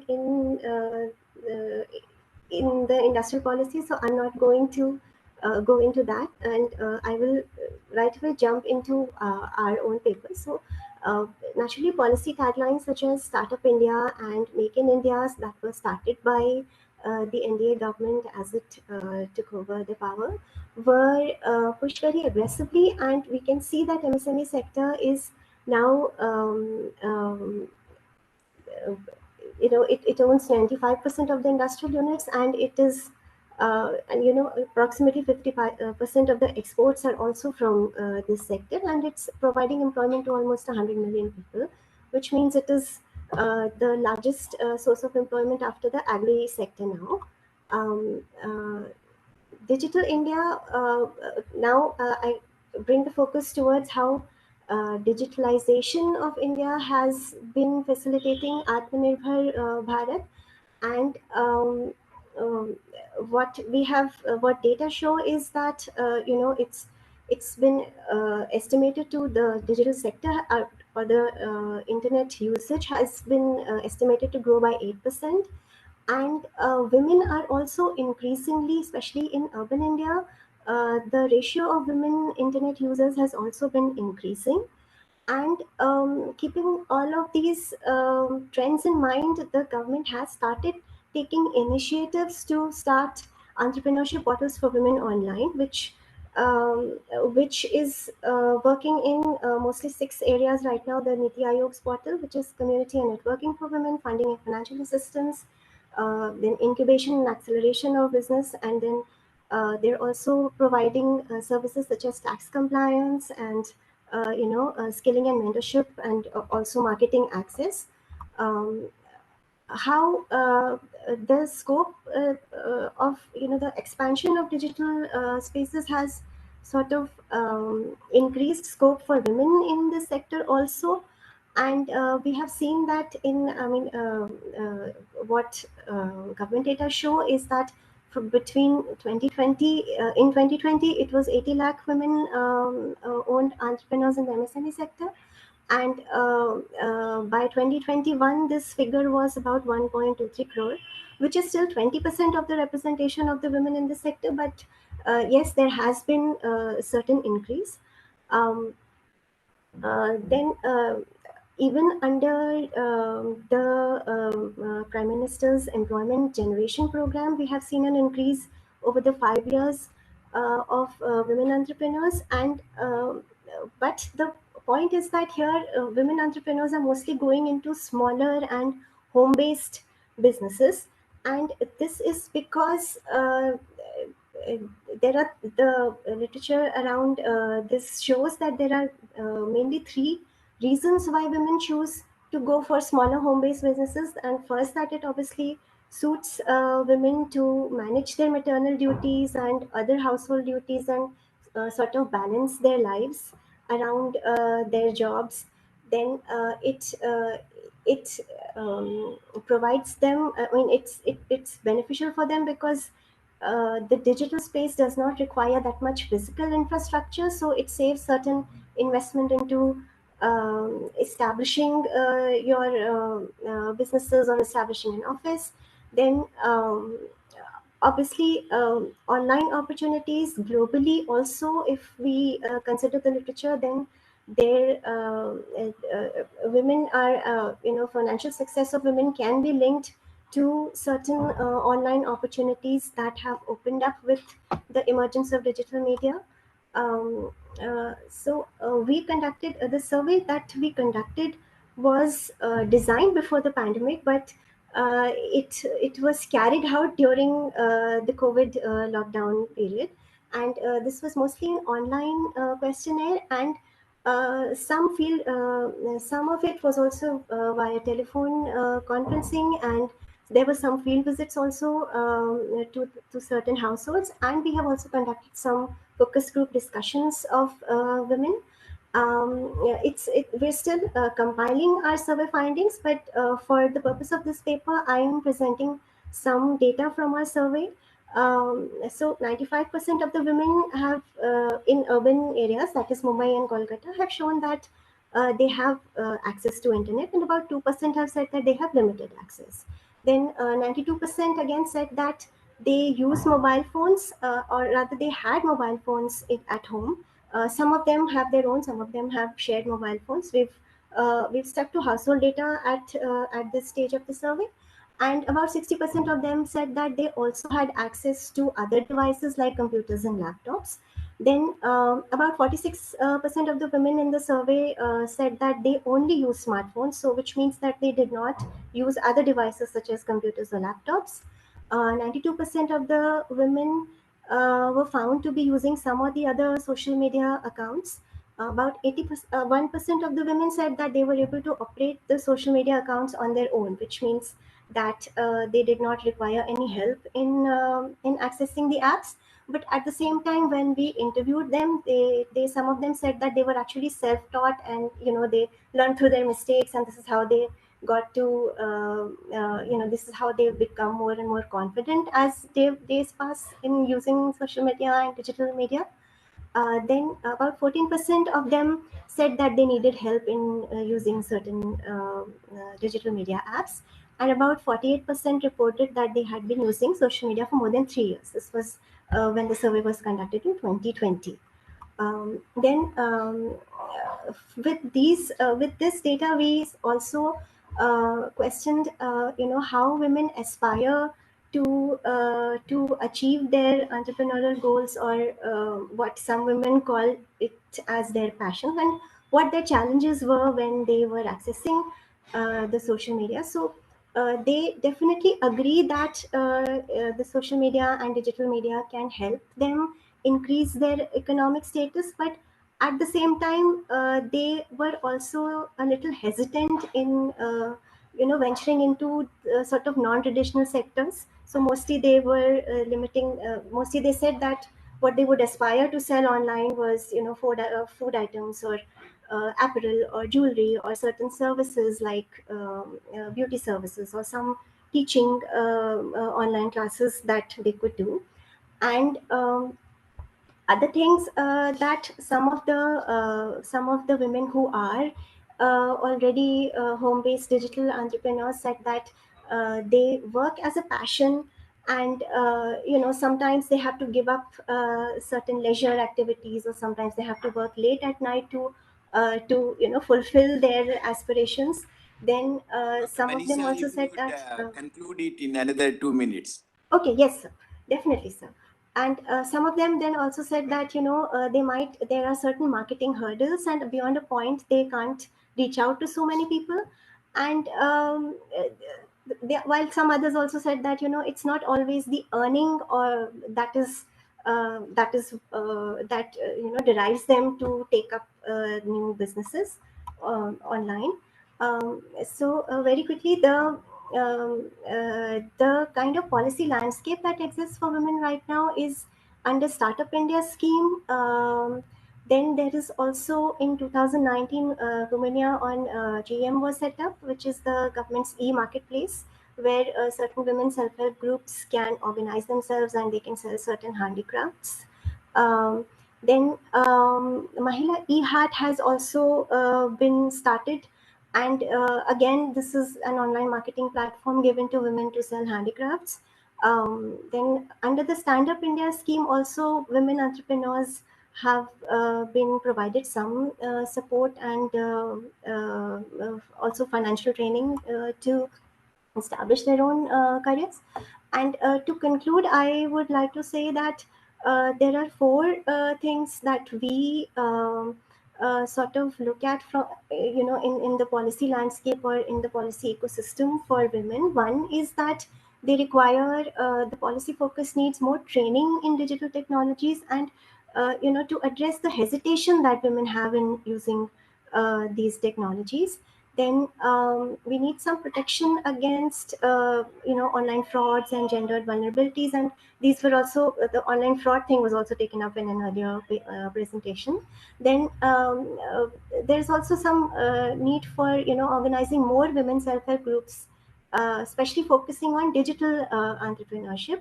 And also we need to strengthen the local or regional level stakeholder consultations and implementation for better reach to more women. And thank you very much. With this, I shall conclude and open to suggestions. Thank you, Dr. Manisha and Dr. Soumya. Now this paper is open to questions by participants.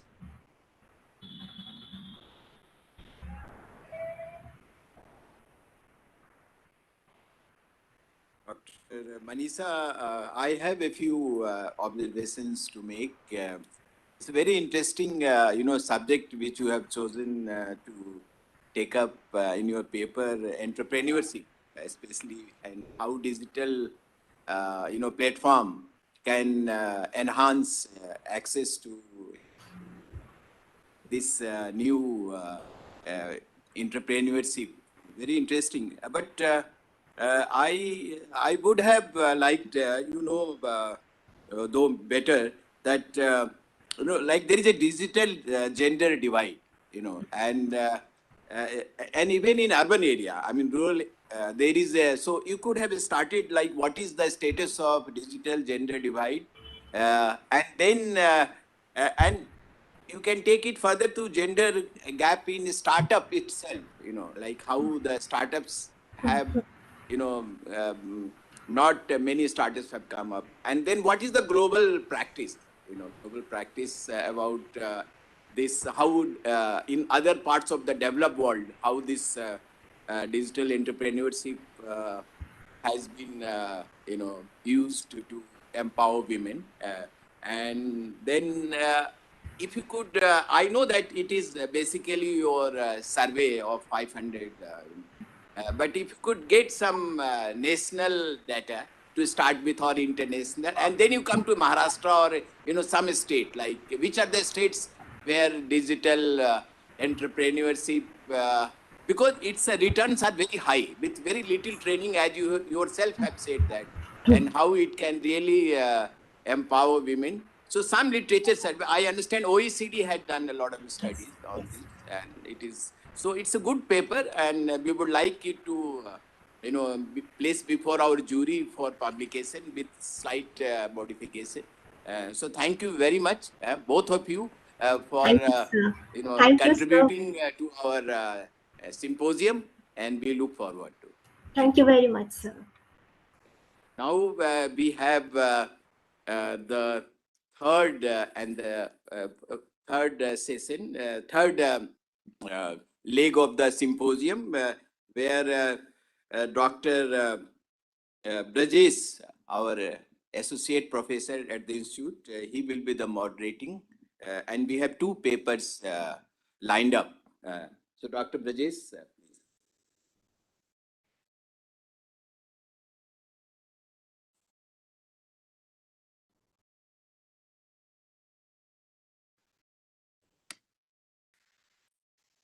Good afternoon. Thank you, Dr. B.K. Pandey, for extending opportunity to moderate this session. We have two papers which is to be presented right now. I'll begin with Dr. Rahul Nath Chaudhary, who is a research fellow in Indian Council of World Affairs.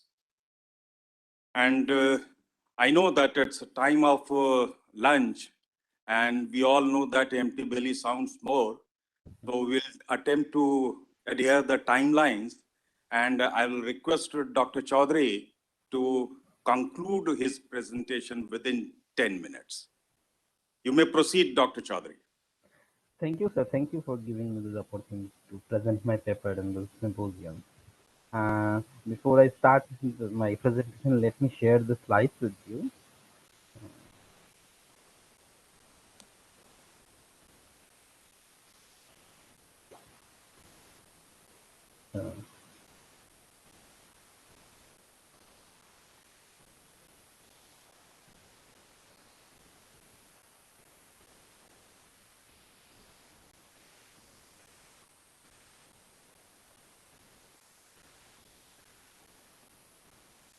Meanwhile, he's attempting to connect his PowerPoint. I'll say that he'll be speaking on assessing the impact of mobile manufacturing sector on Indian economy. So it's a kind of experimental empirical study. I hope so. Yes, sir, this is empirical, but my analysis is basically a descriptive study. I haven't made any economic or econometric modeling in this thing. Basically, this paper is an attempt to understand the impact of mobile manufacturing sector in Indian economy. This paper tries to find out because Indian mobile manufacturing, I'm unable to actually share the screen. I don't know why it is.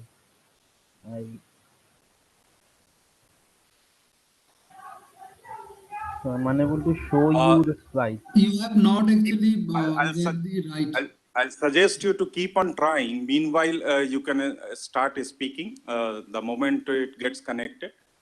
So, okay. Yes, multi-role. this is where we can save the time and we can be on time. We're actually running late of shorting time. So yeah, this is basically a paper which tries to find out the impact of mobile manufacturing sector in Indian economy. In the recent year, especially after 2014, there has been a tremendous growth in Indian manufacturing sector, especially in the mobile manufacturing sector. In 2002, we had only 2 manufacturing units, mobile phone manufacturing units in India. By 2019, end of 2009, to be specific, it was 268 factories have come out. This means around 2000 percentage growth. And now India is one of the biggest mobile phone manufacturers in the world. It ranks around 11th in the world. It is the second biggest or largest mobile market in India. Because of this population, more and more people are using mobile phones. So this is the second largest mobile phone market in the world.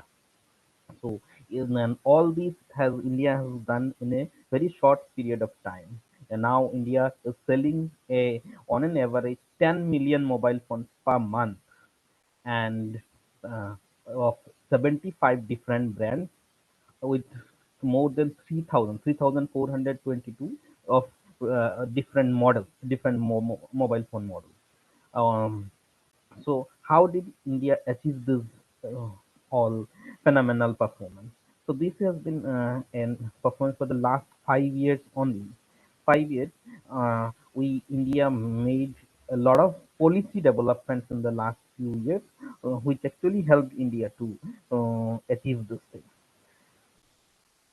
So first, India has done one of the instrumental thing that India has done uh, uh, is digital India campaign. India has made India came up with a campaign called Digital India, where India promoted through different policy modes to adopt digital things in different models, whether it is healthcare, whether it is financial services, or like UPI things.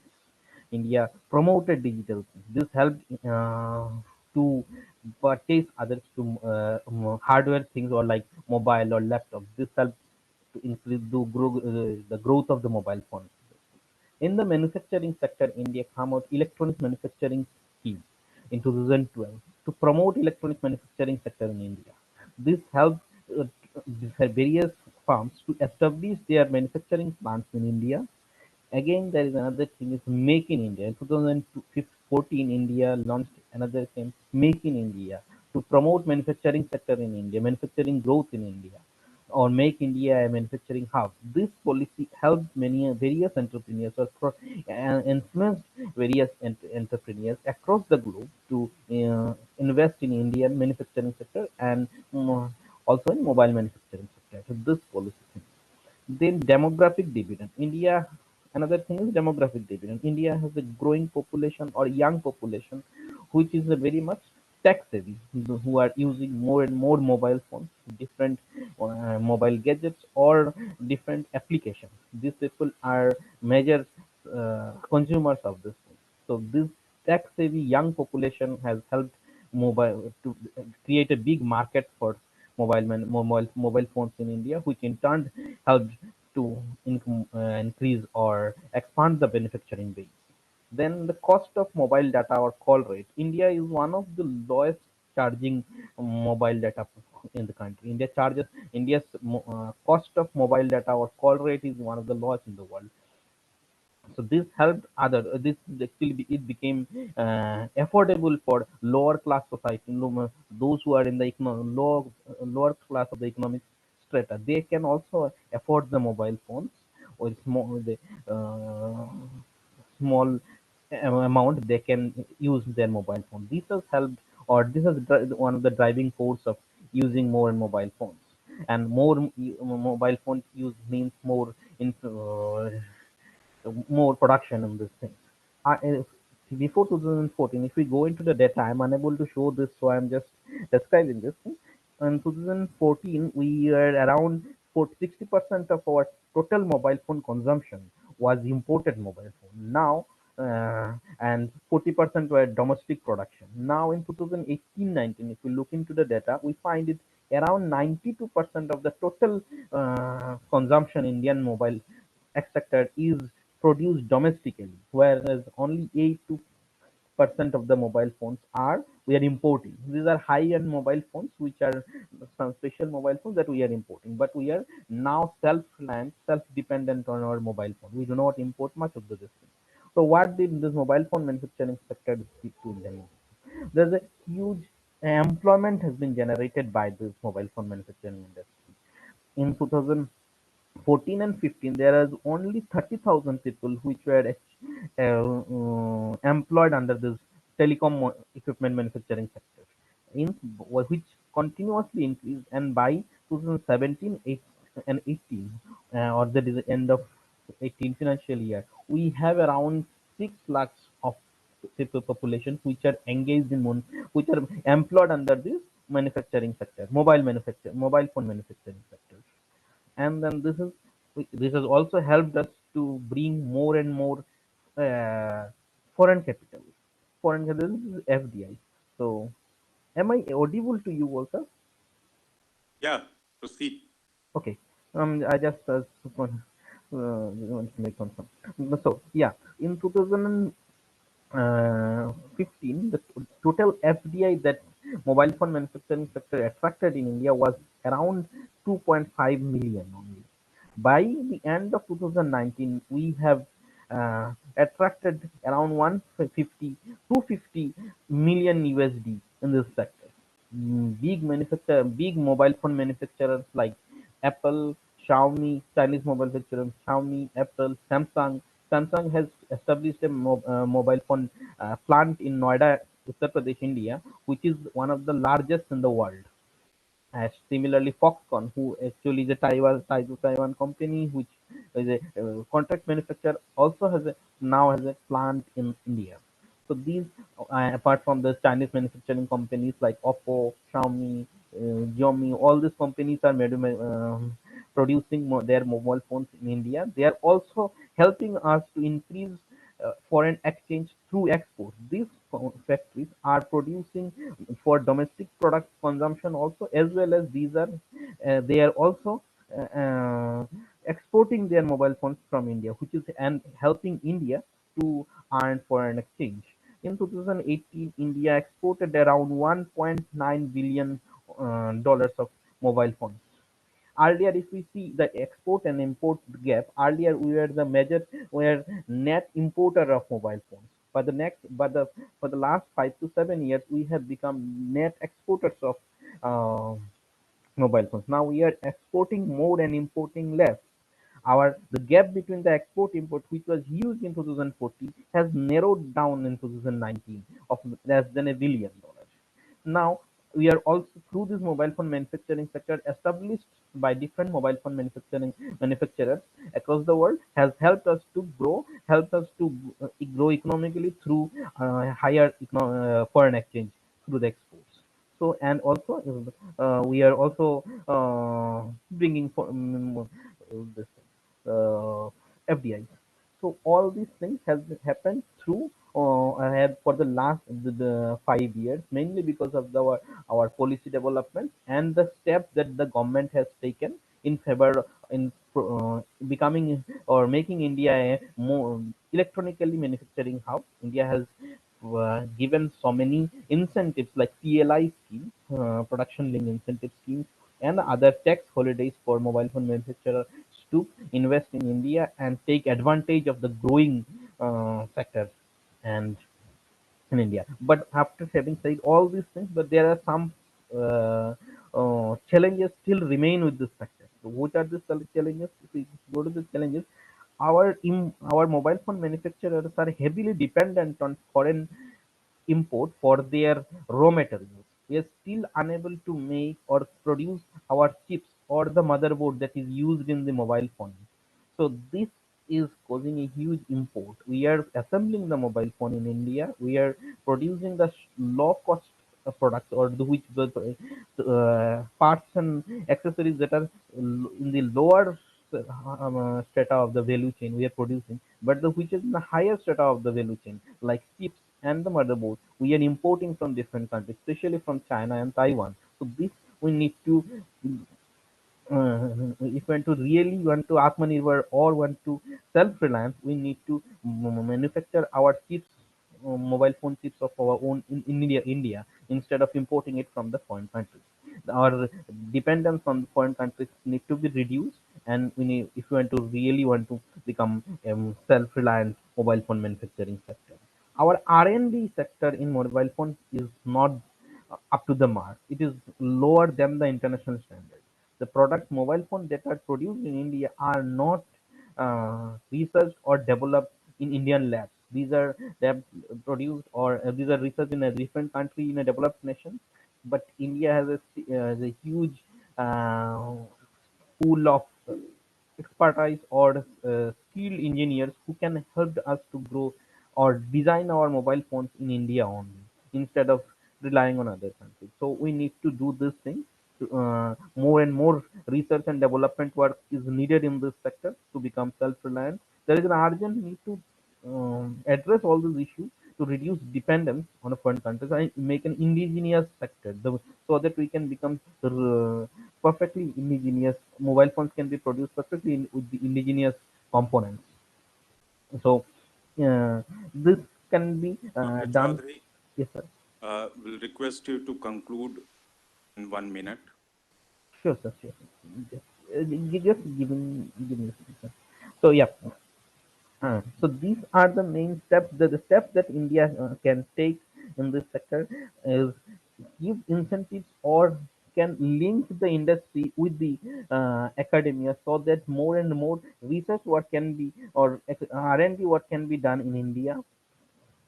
More and more import cut can be done on the products like chips and other things so that other companies find it important to invest in India for their raw materials instead of relying if we have a higher tariff rates on chips, people companies will invest in India and produce it domestically so that we can become competitive in the world also. So yeah, this is how we can move in the higher part of the value chain and become a really and fully self-reliant in the Indian mobile phone manufacturing sector. Okay, sir. Thank you. I'll end my case here. Well, thank you. Now the house is open for question. Any participants wish to ask any question, you are most welcome.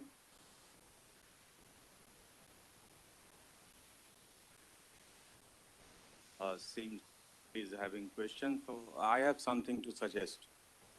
I have gone through with your paper, and as it depicts that it has got 5 sections, and there are certain words which you have used, which is not duly addressed within these 5 sections.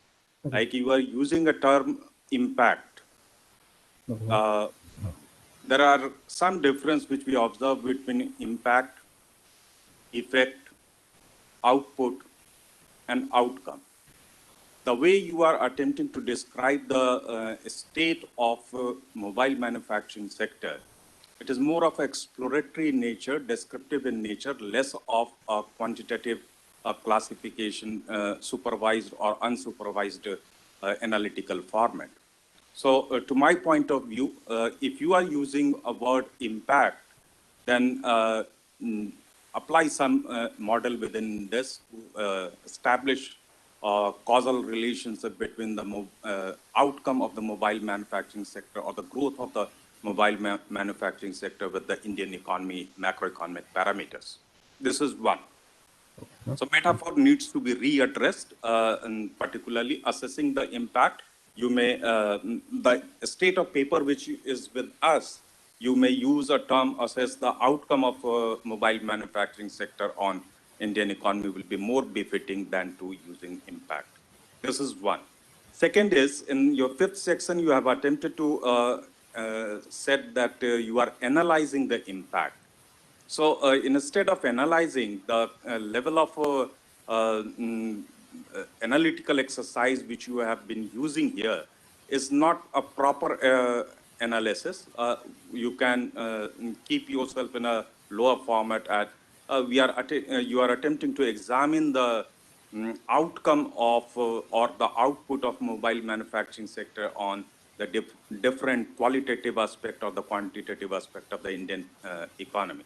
So that will be more better. And what I have found that you have mentioned at certain places that the figures are there, but the figure is missing. Maybe because of some technical issue. I hope you will be facilitating those figures. And to the best, I'll try to suggest that link your paper with the theme of AatmaNirbhar Bharat. There are, as I have said in the beginning, that there are 5 important strategic phases. One is your related to the growth of the economy, where you can do a sectoral analysis that and you have picked up in communication or the telecommunication manufacturing sector, or particularly of this mobile. So try to link it somewhere with what in your conclusive paragraph, how your findings is going to contribute in the different annals of growth of Indian economy strategy, which is a part of your AatmaNirbhar Bharat. This is what a generic suggestion which I am making. And from my editor's point of view, if your paper will be restructured or recasted in a proper format and following the Chicago style guidelines, you need to take care of some of the technical issues, like there are some grammatical and typos error which I have observed. So in your final version of paper, you will be rectifying or incorporating our suggestions. Thank you very much. Okay. Thank you. Thank you. Thank you very much. Now we have another speaker, Dr. Sarveshwar Pradhan. I hope I am spelling your name correctly. Yes, sir. Very correctly. Yeah. So welcome to this session. And you will be talking on Mission Purvodaya, which is an unbridled case of Odisha. Am I right? No, sir. Actually, the title of the paper is the Mission Purvodaya is an unbridled opportunity, a case of Odisha. A case of Odisha. Okay. Well, Sir. over to you. You have 10 minutes and will request you to comprehend your presentation within this timeline. Thank Go you, ahead. sir. I will try to make it minimized so that I will get a chance to receive some of the important feedback from you. Is it visible to you, sir? Yeah. Is it visible Make to it in a full screen? slideshow. Make it in a slideshow format. Yeah. Is it now? Yeah, perfect. Thank you very much, sir.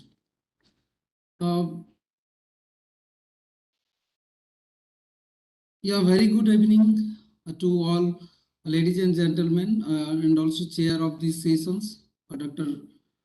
Brajesh Kumar sir.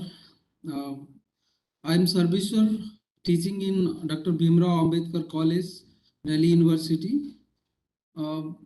Thanks Arun Jaitley Institute of National Institute of Financial Management for giving me such an opportunity to share my thoughts on very important topics of this particular symposium.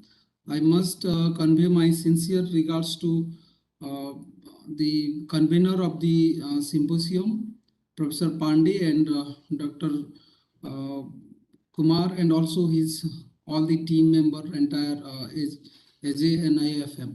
Thank you very much. So the topic of my presentation should be on Missions Purvodaya is an unbridled opportunity, a case of Odisha. So the structure of the presentation should be like what would be the motivations of the study, objective of the study, and what is the broad database, the methodology has been adopted, and the discussions, what are the major findings and conclusions as well. It's trying to give some policy implications. So the motivations regarding the paper is the study is that we all know that steel is one of the important engine of economic growth in modern human civilizations, and this thought has been theoretically has been proved as well as empirically has been tested in many countries. In South Korea, in the study of WHO 2011. For Indian case, it is a very new studies has been done by Paul and Paroma. Basically, they have talked about how the per capita steel consumptions and economic growth in terms of GDP has been interrelated. So they found that there is a unidirectional relationship between that. In case of India, we all know that the steel is a leading industry after the petroleum and electricity generation sectors. Within the core sectors, steel is one of the important factors for growth that has been studied by Basu et al. and others. So we all know that, and also the National Steel Policy 2017 that aims to give emphasis that the total productions of the steel capacity will be 300 million tons by 2030. So I am skipping some of the major part because we are not going to focus on here, but my focus is on Mission Purvodaya. Why Mission Purvodaya? Mission Purvodaya has been it is a very dynamic and robust initiative by the government of India in the year 2020 in the month of January, this 10th January, they have launched this program basically to accelerate the development of Eastern India. And they emphasize the certain states like Odisha, Chhattisgarh, Jharkhand, West Bengal and northern part of Andhra Pradesh. Why? Because they contribute approximately around 80% of the country's iron ore and 30% of entire port capacity of the country. So the basic focus is on what are the different incentive has been given in this particular scheme. This is basically to encouraging the foreign the investor, providing encumbrance free land, long-term iron ore at a very competitive prices, statutory clearance, and also providing logistic infrastructure to establish greenfield steel plants. So basically, Purvodaya has been given much emphasis to the steel sectors, and the development, the focuses will be on the development of the steel cluster near the integrated steel plant as well as the various demand center. So what is the broad objective? The broad objective is to facilitate different infrastructural growth that would change the landscape of socio-economic value of the eastern part of the country, which has been lagged for decades, even though that contributes much to mineral economics and country's growth. So basically, the regional focus will be the objective of the program is one is regional development with job creations, or we can say that the expansion of the employment opportunity to the peoples of this region. So the broad objective of this study is to find out to explore the possibilities that how steel industry in Odisha specifically and their potential growth prospect on socio-economic development on the wake of Purvodaya missions. This is a very, since it is a scheme-based study, I will try to highlight on Odisha. So the database on the Ministry of Steel annual report, various years of annual reports, Indian Minerals Yearbook 2019, which has given much more on the steel industry, Government of India, and also Government of Odisha, various year of economic survey, Department of Steel and Mines of the Government of Odisha, and as well as different periodicals, published newspapers from, and the methodology is a very kind of percentage and cross tabulations, whatever the existing data has been available, and also trying to give some studies, exploratory kind of studies out of the published articles as well as government report. So why Odisha? We all know that Odisha is a very extractive mineral-based industries, which have it is known for its minerals, as it contribute around 26% of total coal, 29% of graphite, chromite 98%. So it is one of the state where largest stainless steel producers in the country, and 10% of the steel making capacity in the country, as well as 25% of the total iron ore reserves in the country. So this in this way, we can say that Odisha is one of the major stakeholder in the ecosystems, entire ecosystem of steel industry basically. So what is the advantage of that? We all know that Odisha for last couple of decades actually doing very well in terms of economic parameters. Average growth rate 7.1% from 12-13 to it has been increased to the national average between 2012-13 and the Odisha average has been far ahead. That means Odisha is doing far better. So the per capita stand is 18 positions. But what happened in spite of all that, there has been lacuna that still there has been lower level of urbanizations, that is 31% as per 2011 census. But at the same time, what happened, there is a stagnant industrial activities, and still the job creations activities in the industrial sector is not actually booming in this sector. So these are the major state steel industry in the state, the SAIL and Nilachal Ispat. Both are the state. The Nilachal Ispat Nigam Limited is steel industry by the state PSEs, but SAIL, as we all know, that it is the government institute by the central government, and there are the Tata Steel, JSW, Bhushan, they are, and many more other steel industries are there. I'm not going to focus on the eastern region, how it becomes Odisha become a major stakeholder for Asian region as well, because of its sea route basically, because its existence of the port like very Paradip, which is the largest cargo handling capacity, and as well as Dhamra, which has been very recently taken over by Adani Group, and the Gopalpur as well. So this is the regional the distribution of steel industry in the Odisha. We all know that Kalinganagar, that is the industrial hub, basically steel industry hub, is very. Then the western part of the country, the state, like in Jharsuguda, Sambalpur districts. So the focus will be on basically.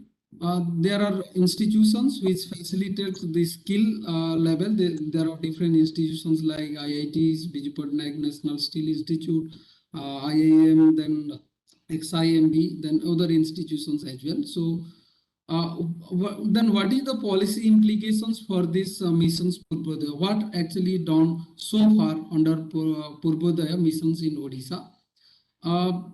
This is the since it is a flagship programs government has undertaken in the January 11, 2020. So after that 28th February, they have the central government has flagship program has they have opened off this project with thousands of crore. Secondly, on the 22nd January 22, again government has discussed the establishing of an integrated steel hub. And also the 14th September, so we'll find that the steel cluster draft has been framed under the Ministry of Steel. And the 18th December, which is the last week, only we'll find that there has been high level clearance by the government of Odisha to ArcelorMittal. This has been done through these are all actually the timeline given to the part of an AatmaNirbhar program as well, because the ArcelorMittal's this investment of 1 lakh crore has been actually about to generate 16,000 jobs opportunity in Odisha as per the government view. So these are the different developmental activities has already undertaken. These are not actually the pipeline, these are already undertaken. So the gas pipelines in the Paradip, Hyderabad, this is the pipeline the product project, then Bokaro Anugul sections, then Jagat Singhpur, Haldia, Bokaro Dhamra gas pipelines project under a Prime Minister Urja Ganga plan. So under this particular plan, the entire Eastern India or the Purvodaya states has been given free gas to the peoples. Then the tourism sectors has been already inaugurated. Archaeological museum in Lalitgiri near Bhubaneswar. There has been in the health sectors, employees, state insurance, hospitals has been already worked. Then national highway, various national highway project has already undertaken. And in the biofuel resources. Yes, sir. You are reaching near to the stipulated time. Yeah, just 2 minutes, sir. Yes. Then the oil reserves, the Chandigarh and in the Bargat districts as well, there has been the oil refinery centers. So what would be the major conclusions of this? We all know that the Odisha is a major stakeholder. So the growth trajectory of Odisha can be facilitated for the achieving AatmaNirbhar Bharat by in Purvodaya missions by investing around 70 billions rupees in 70 billion dollars in Purvodaya missions. So, but the state logistic infrastructure needs to be highlighted. There has been still lacked. And one more thing is that even though there are institutions, the steel industry requires specific skill uh, requirement. So that particular skills needs to be emphasized how to make it. For that, we need the Ministry of Skill Development and Entrepreneurship, Government of India, as well as Odisha government needs to be facilitated to provide a better skills so that steel sectors, because we all know that uh, the ancillary industries of steel that require a vast level of different level of skills set up. So for that, the government needs to be taken. So there are some political will has to be channelized in a better way. This is all. Thank you, sir. Thank you very much. Now I take this presentation to the august audience. Raise any query if they have. Anyone?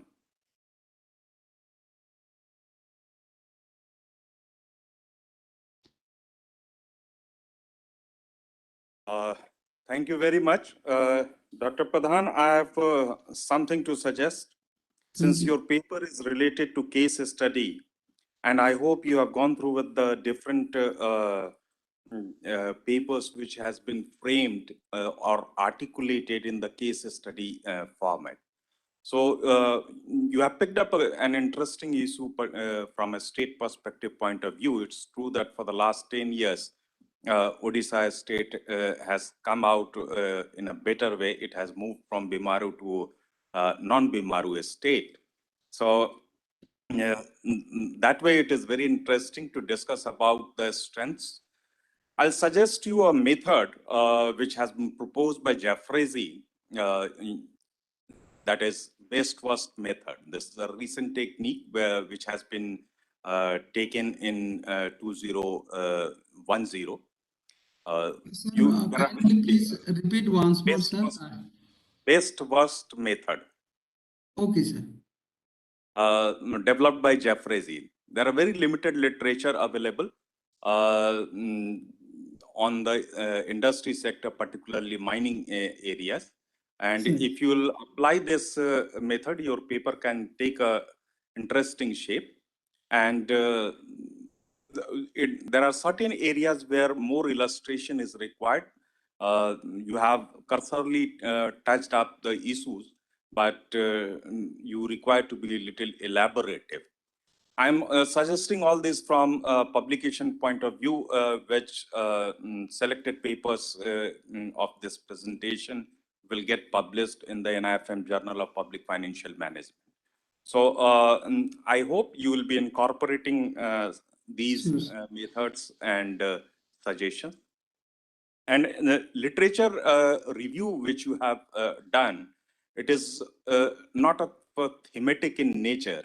It is more of an annotated format. So I will suggest you to draft a good quality research paper. It should be more of a thematic, less of a annotation. Thank you. Right. So thank you very much for contributing to this symposium. Now I would like to invite Dr. Jaya Bhalla to take the chair as moderator. Madam.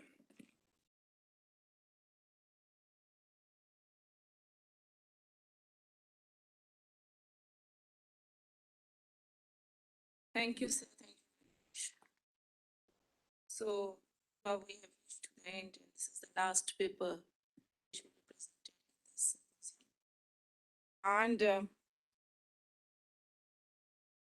Dr. Manoj Sharma, he is the assistant professor, Department of HP University, Regional Center, is going to present workers of Kangra tea industry, a demographic study.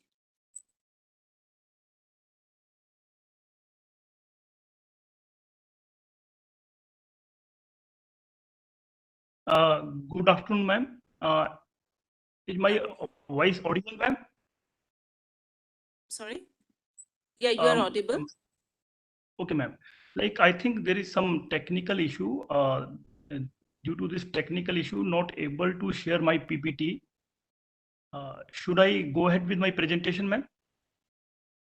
Yeah, please go ahead. Okay, ma'am.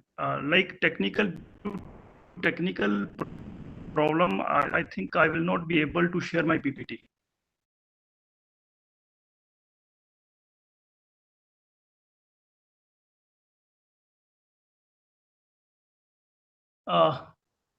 Right, ma'am. Actually, presenter now, please. Please try to share your PPT. My voice is audible, ma'am. Yes, you are audible. Okay, ma'am. Okay, ma'am. Like due to some technical issue, not able to share my PPT online. So I will continue with my presentation. For today's, as per the theme of your institution, I have selected the title for my presentation. That is growth and prospectus of tea industry in Kangra region of Himachal Pradesh. Firstly, why I have selected the Kangra region, because Himachal Pradesh have in total 12 districts. And in Himachal, Kangra region is the only district where tea cultivation is done. And in whole Kangra district, this is also not done. This is only some part of Kangra region, like Palampur area, Bajnath area, and Dharmshala. Cultivation is done in Kangra district also.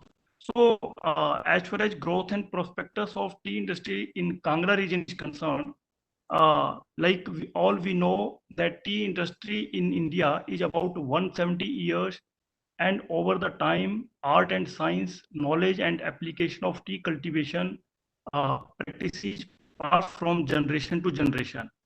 India is the second largest producer of tea in the world and consumes 75% to 80% of tea itself.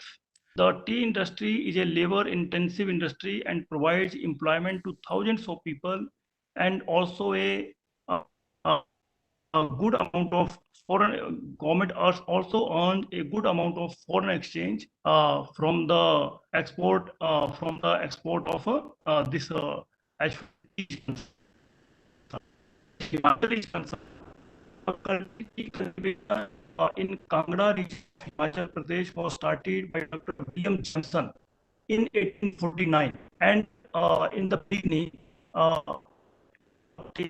and quality of Kangra tea was so fine that it received gold and silver medals in 1896 and 1895 in London and Amsterdam. As we all knew, in 1905, in Himachal Pradesh, and specifically in Kangra region, there was a very heavy earthquake. Due to this heavy earthquake, the tea industry of Himachal or in Kangra region that was destroyed near about in total. And by that point of time, there was no government support system, no local support system. So by that point of time in around 1905, Europeans basically own all the factories, all tea factories, and what they have done, they passed the ownership to the locals, and locals do not know that technically how to produce or cultivate tea. So through this paper, I have tried an attempt to examine the production and growth pattern of tea estates in Kangra region. And second one, employment status in tea industry of Kangra region.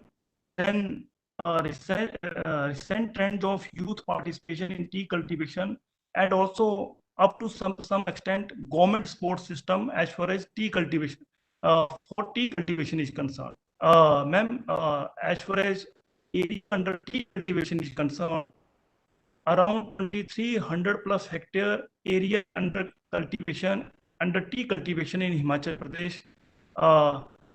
The maximum area is in Palampur, that is 1,400 hectare.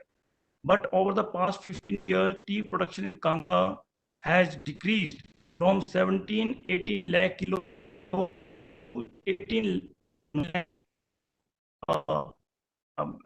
The reason behind this was that neglected tea farms being abandoned by the younger generation of the families that own them since.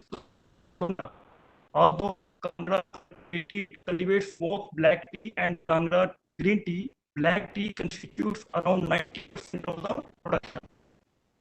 Defined by the State Agriculture Department, approximate 50 hectares of area under tea is lying neglected or has been abandoned by owners. As of May 2020, there are more than 6,000 tea gardens in India covering over 270 hectares of land between Dharmshala, Shahpur, Palampur, Bajnath, Joginder, with an output of 11.99 kilogram. Ma'am, basically, like when we talks about Kangra production, few company factories are associated with the tea cultivation. One is Tea Cooperative Society that was situated in Palampur, and another one is Man Tea Estates. As far as cooperative society which is situated in Palampur concerned, as per the data, in 2010 they are producing near about 2,14,877 kilogram of tea, but 2019 that was increased to 2,66,903. That means there is very marginal increase as far as tea production, as far as output of a tea production is concerned. That was increased very marginally. And secondly, as far as Man Tea Estate is concerned, in 2015, producing near about 5,56,066 kilogram of leaves. But in 2000, that was reduced to 4,75,303 kilogram of leaves. That means the output has not increased. That has been decreased. Or as far as in the front of employment generation is concerned, here we have tried to present the average number of persons employed in tea production or cultivation, which shows that average number of employment has increased. These figures have been presented from 1947 to 2020. So as per those figures, from 1947 to 1995, a gradual change up to 2000 was noticed. That was there was an increasing trend of near about 4%. But from 2000 to 2005, a steady decrease was recorded, and a very small growth was recorded, that is only 2.8%. But from 2015 to 2020, suddenly a huge decline as far as employment generation is recorded, that is only 1.4%. And that was recorded in negative, not in positive way, in a negative way. As far as youth participation in tea cultivation is concerned, involvement of youth entrepreneur in tea cultivation is about 15 to 25% of total producers in Himachal Pradesh. The second one, increase in net revenue through young startups by 12% in recent 5 years. Involvement of youth in empowering tea through promotional and development orientation programs. Helping state government to introduce new technology-enabled schemes in tea industry in every region of the state. Utilizing fund-based projects of the state government financed through various international organizations, suggesting state government and providing feedback mechanism for better policy making in tea industry. As far as government support system is concerned, for tea industry, very few schemes have introduced by the state government to finance or to promote the tea cultivation. First one is plantation development. Very marginal amount is given for this for the promotion of this scheme. Then quality upgradation and product diversification, domestic market promotion, research and development, human resource development, national program for tea regulation, and establishment expenses. So these are the few programs which the state government has launched to promote the tea cultivation in the area. So ma'am, ultimately, as far as tea production in Canada is concerned, they are in decreasing trend right now. And there is a very serious need as far as the government is concerned to support the tea industry of comparison. Otherwise, with the passage of time, that will collapse. So this is a serious issue, or government needs to focus on this particular area very seriously, because this can provide a huge employment. And as far as one more point, like as far as employment is concerned, like this is a labor intensive industry. So maximum labor that comes from not from Jharkhand, from UP, all the labor class, they are from the government should look into all these things. And how we can promote. Please conclude your presentation.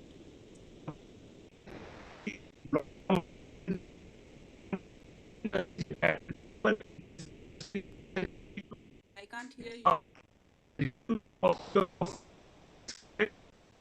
The Kangra tea industry faces stiff competition in international market. In order to gain a strong position in international market, it is necessary to carry out tea marketing and promotional activities. In present day, more of the consumers are health conscious and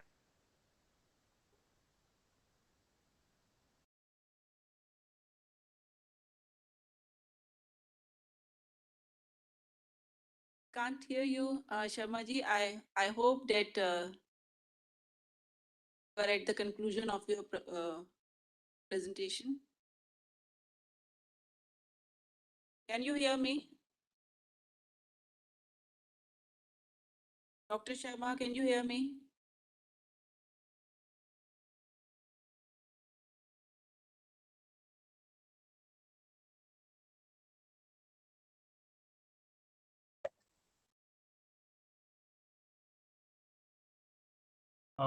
hello. Yes, Dr. Sharma, are you there? Yes, ma'am. मेरी आवाज नहीं आ रही है क्या? अब आ रही है आपकी आवाज. ओके, पहले तो मैं तो सजेशन वाले पॉइंट पे आया था कि हम लोग कैसे इसको इम्प्रूव कर सकते हैं. गवर्नमेंट किस तरह के इनिशिएटिव लेके जो हमारा टी का ग्रोथ है, कल्टीवेशन का एरिया है, उसको इंक्रीज कर सकता है. तो मैं इसको रिपीट कर देता हूं दोबारा से. As far as suggestion part is concerned, okay, you have already exceeded the time limit. Okay. Any question from any participant? Anyone wants to ask anything about this tea industry? Okay. Sharma ji, I have gone through your research paper, and I want to say what paper you have submitted and what you have talked right now, both are totally different. I'm reading this paper, which is a demographic study, but you have given some other data. So please check whether you have submitted the right paper or not. That is the big thing. Right ma'am. Actually ma'am paper जो आप demographic profile की बात कर रहे हो, यही paper मैंने submit करवाया था. But like the theme is on Atmanirbhar Bharat. So I have done some changes, like as far as employment generation is concerned, the participation of youth in tea cultivation, the recent trends. तो इस तरह के कुछ data मैंने include करने की कोशिश की थी जो आपकी थीम के साथ कोरिलेट हो पाए. Please add the data in your paper and resubmit your paper. Right? And the important thing is proofreading is required. If you are resubmitting it, please do the proofreading so that wherever the spelling mistakes are, that can be taken care of. And plus, there is some requirement in the review of literature. You need to work more on that. It is not Right, that ma'am. well explained, so please work on it. Right. Rest, you need to elaborate some introduction part also, as you are going to add the data which you have told us right now. So introduction part will increase.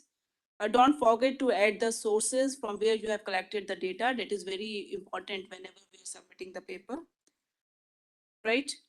Rest, Right. please do some modification in the objectives also, because objectives are not that clear, as you have added some more things. So there will be increase in the number of objectives also.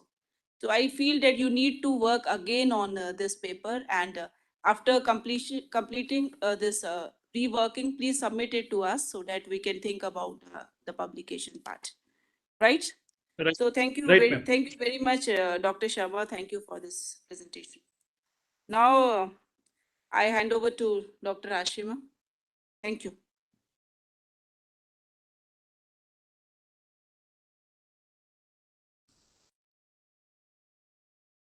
I, Dr. Ashima Arora, on behalf of Arun Jaitley National Institute of Financial Management, Department of Expenditure, Ministry of Finance, Government of India, and the entire fraternity of the institution, first of all, extend my most sincere thanks to the Almighty for making today's event a resounding success. On behalf of the institution and Department of Expenditure, I extend a really hearty vote of thanks to first our chief guest, our respected chief guest, for sparing time from their busy schedule to grace the occasion. Your thoughts enlightened us and have shown us a new path. My gratitude to all the speakers for gracing the occasion. The presenters for their participation and sharing their ideas on the theme, along with the elegance of its explanation. I need to mention my deepest sense of appreciation. A special mention to our respected director, Sri Prabhat Ranjan Acharya, for being the catalyst, stimulating us to do our best and standing as a pillar of strength. I must thank the organizing team, convener Dr. B.K. Pandey, co-convener Dr. Rajesh Kumar, research coordinators Dr. Jaya Bhalla and Dr. Sachita Yadav, Chief Administrative Officer Sri D.K. Chawla, System Analyst Sri Sushil Mamgain, our computer expert Sri Sandeep, for their constant efforts for organizing the program. I am short of words for their involvement and their willingness to take on the completion of tasks beyond their comfort zone. I would also like to thank the people who work behind the scene to make this event happen, such as our technician arrangement team, our stage setting, and housekeeping staff. Lastly, my sincere gratitude goes to all the participants for your presence and encouragement. Thank you so much for attending the event. In conclusion, I'll end the symposium and the word of thanks on the note of looking forward to meeting again with all of you in June 2022 for our national webinar on AatmaNirbhar Bharat. Thank you all. Thank you. Thank you, Dr. Shiva. Thank you so much. Thank you, ma'am. Thank you, everyone.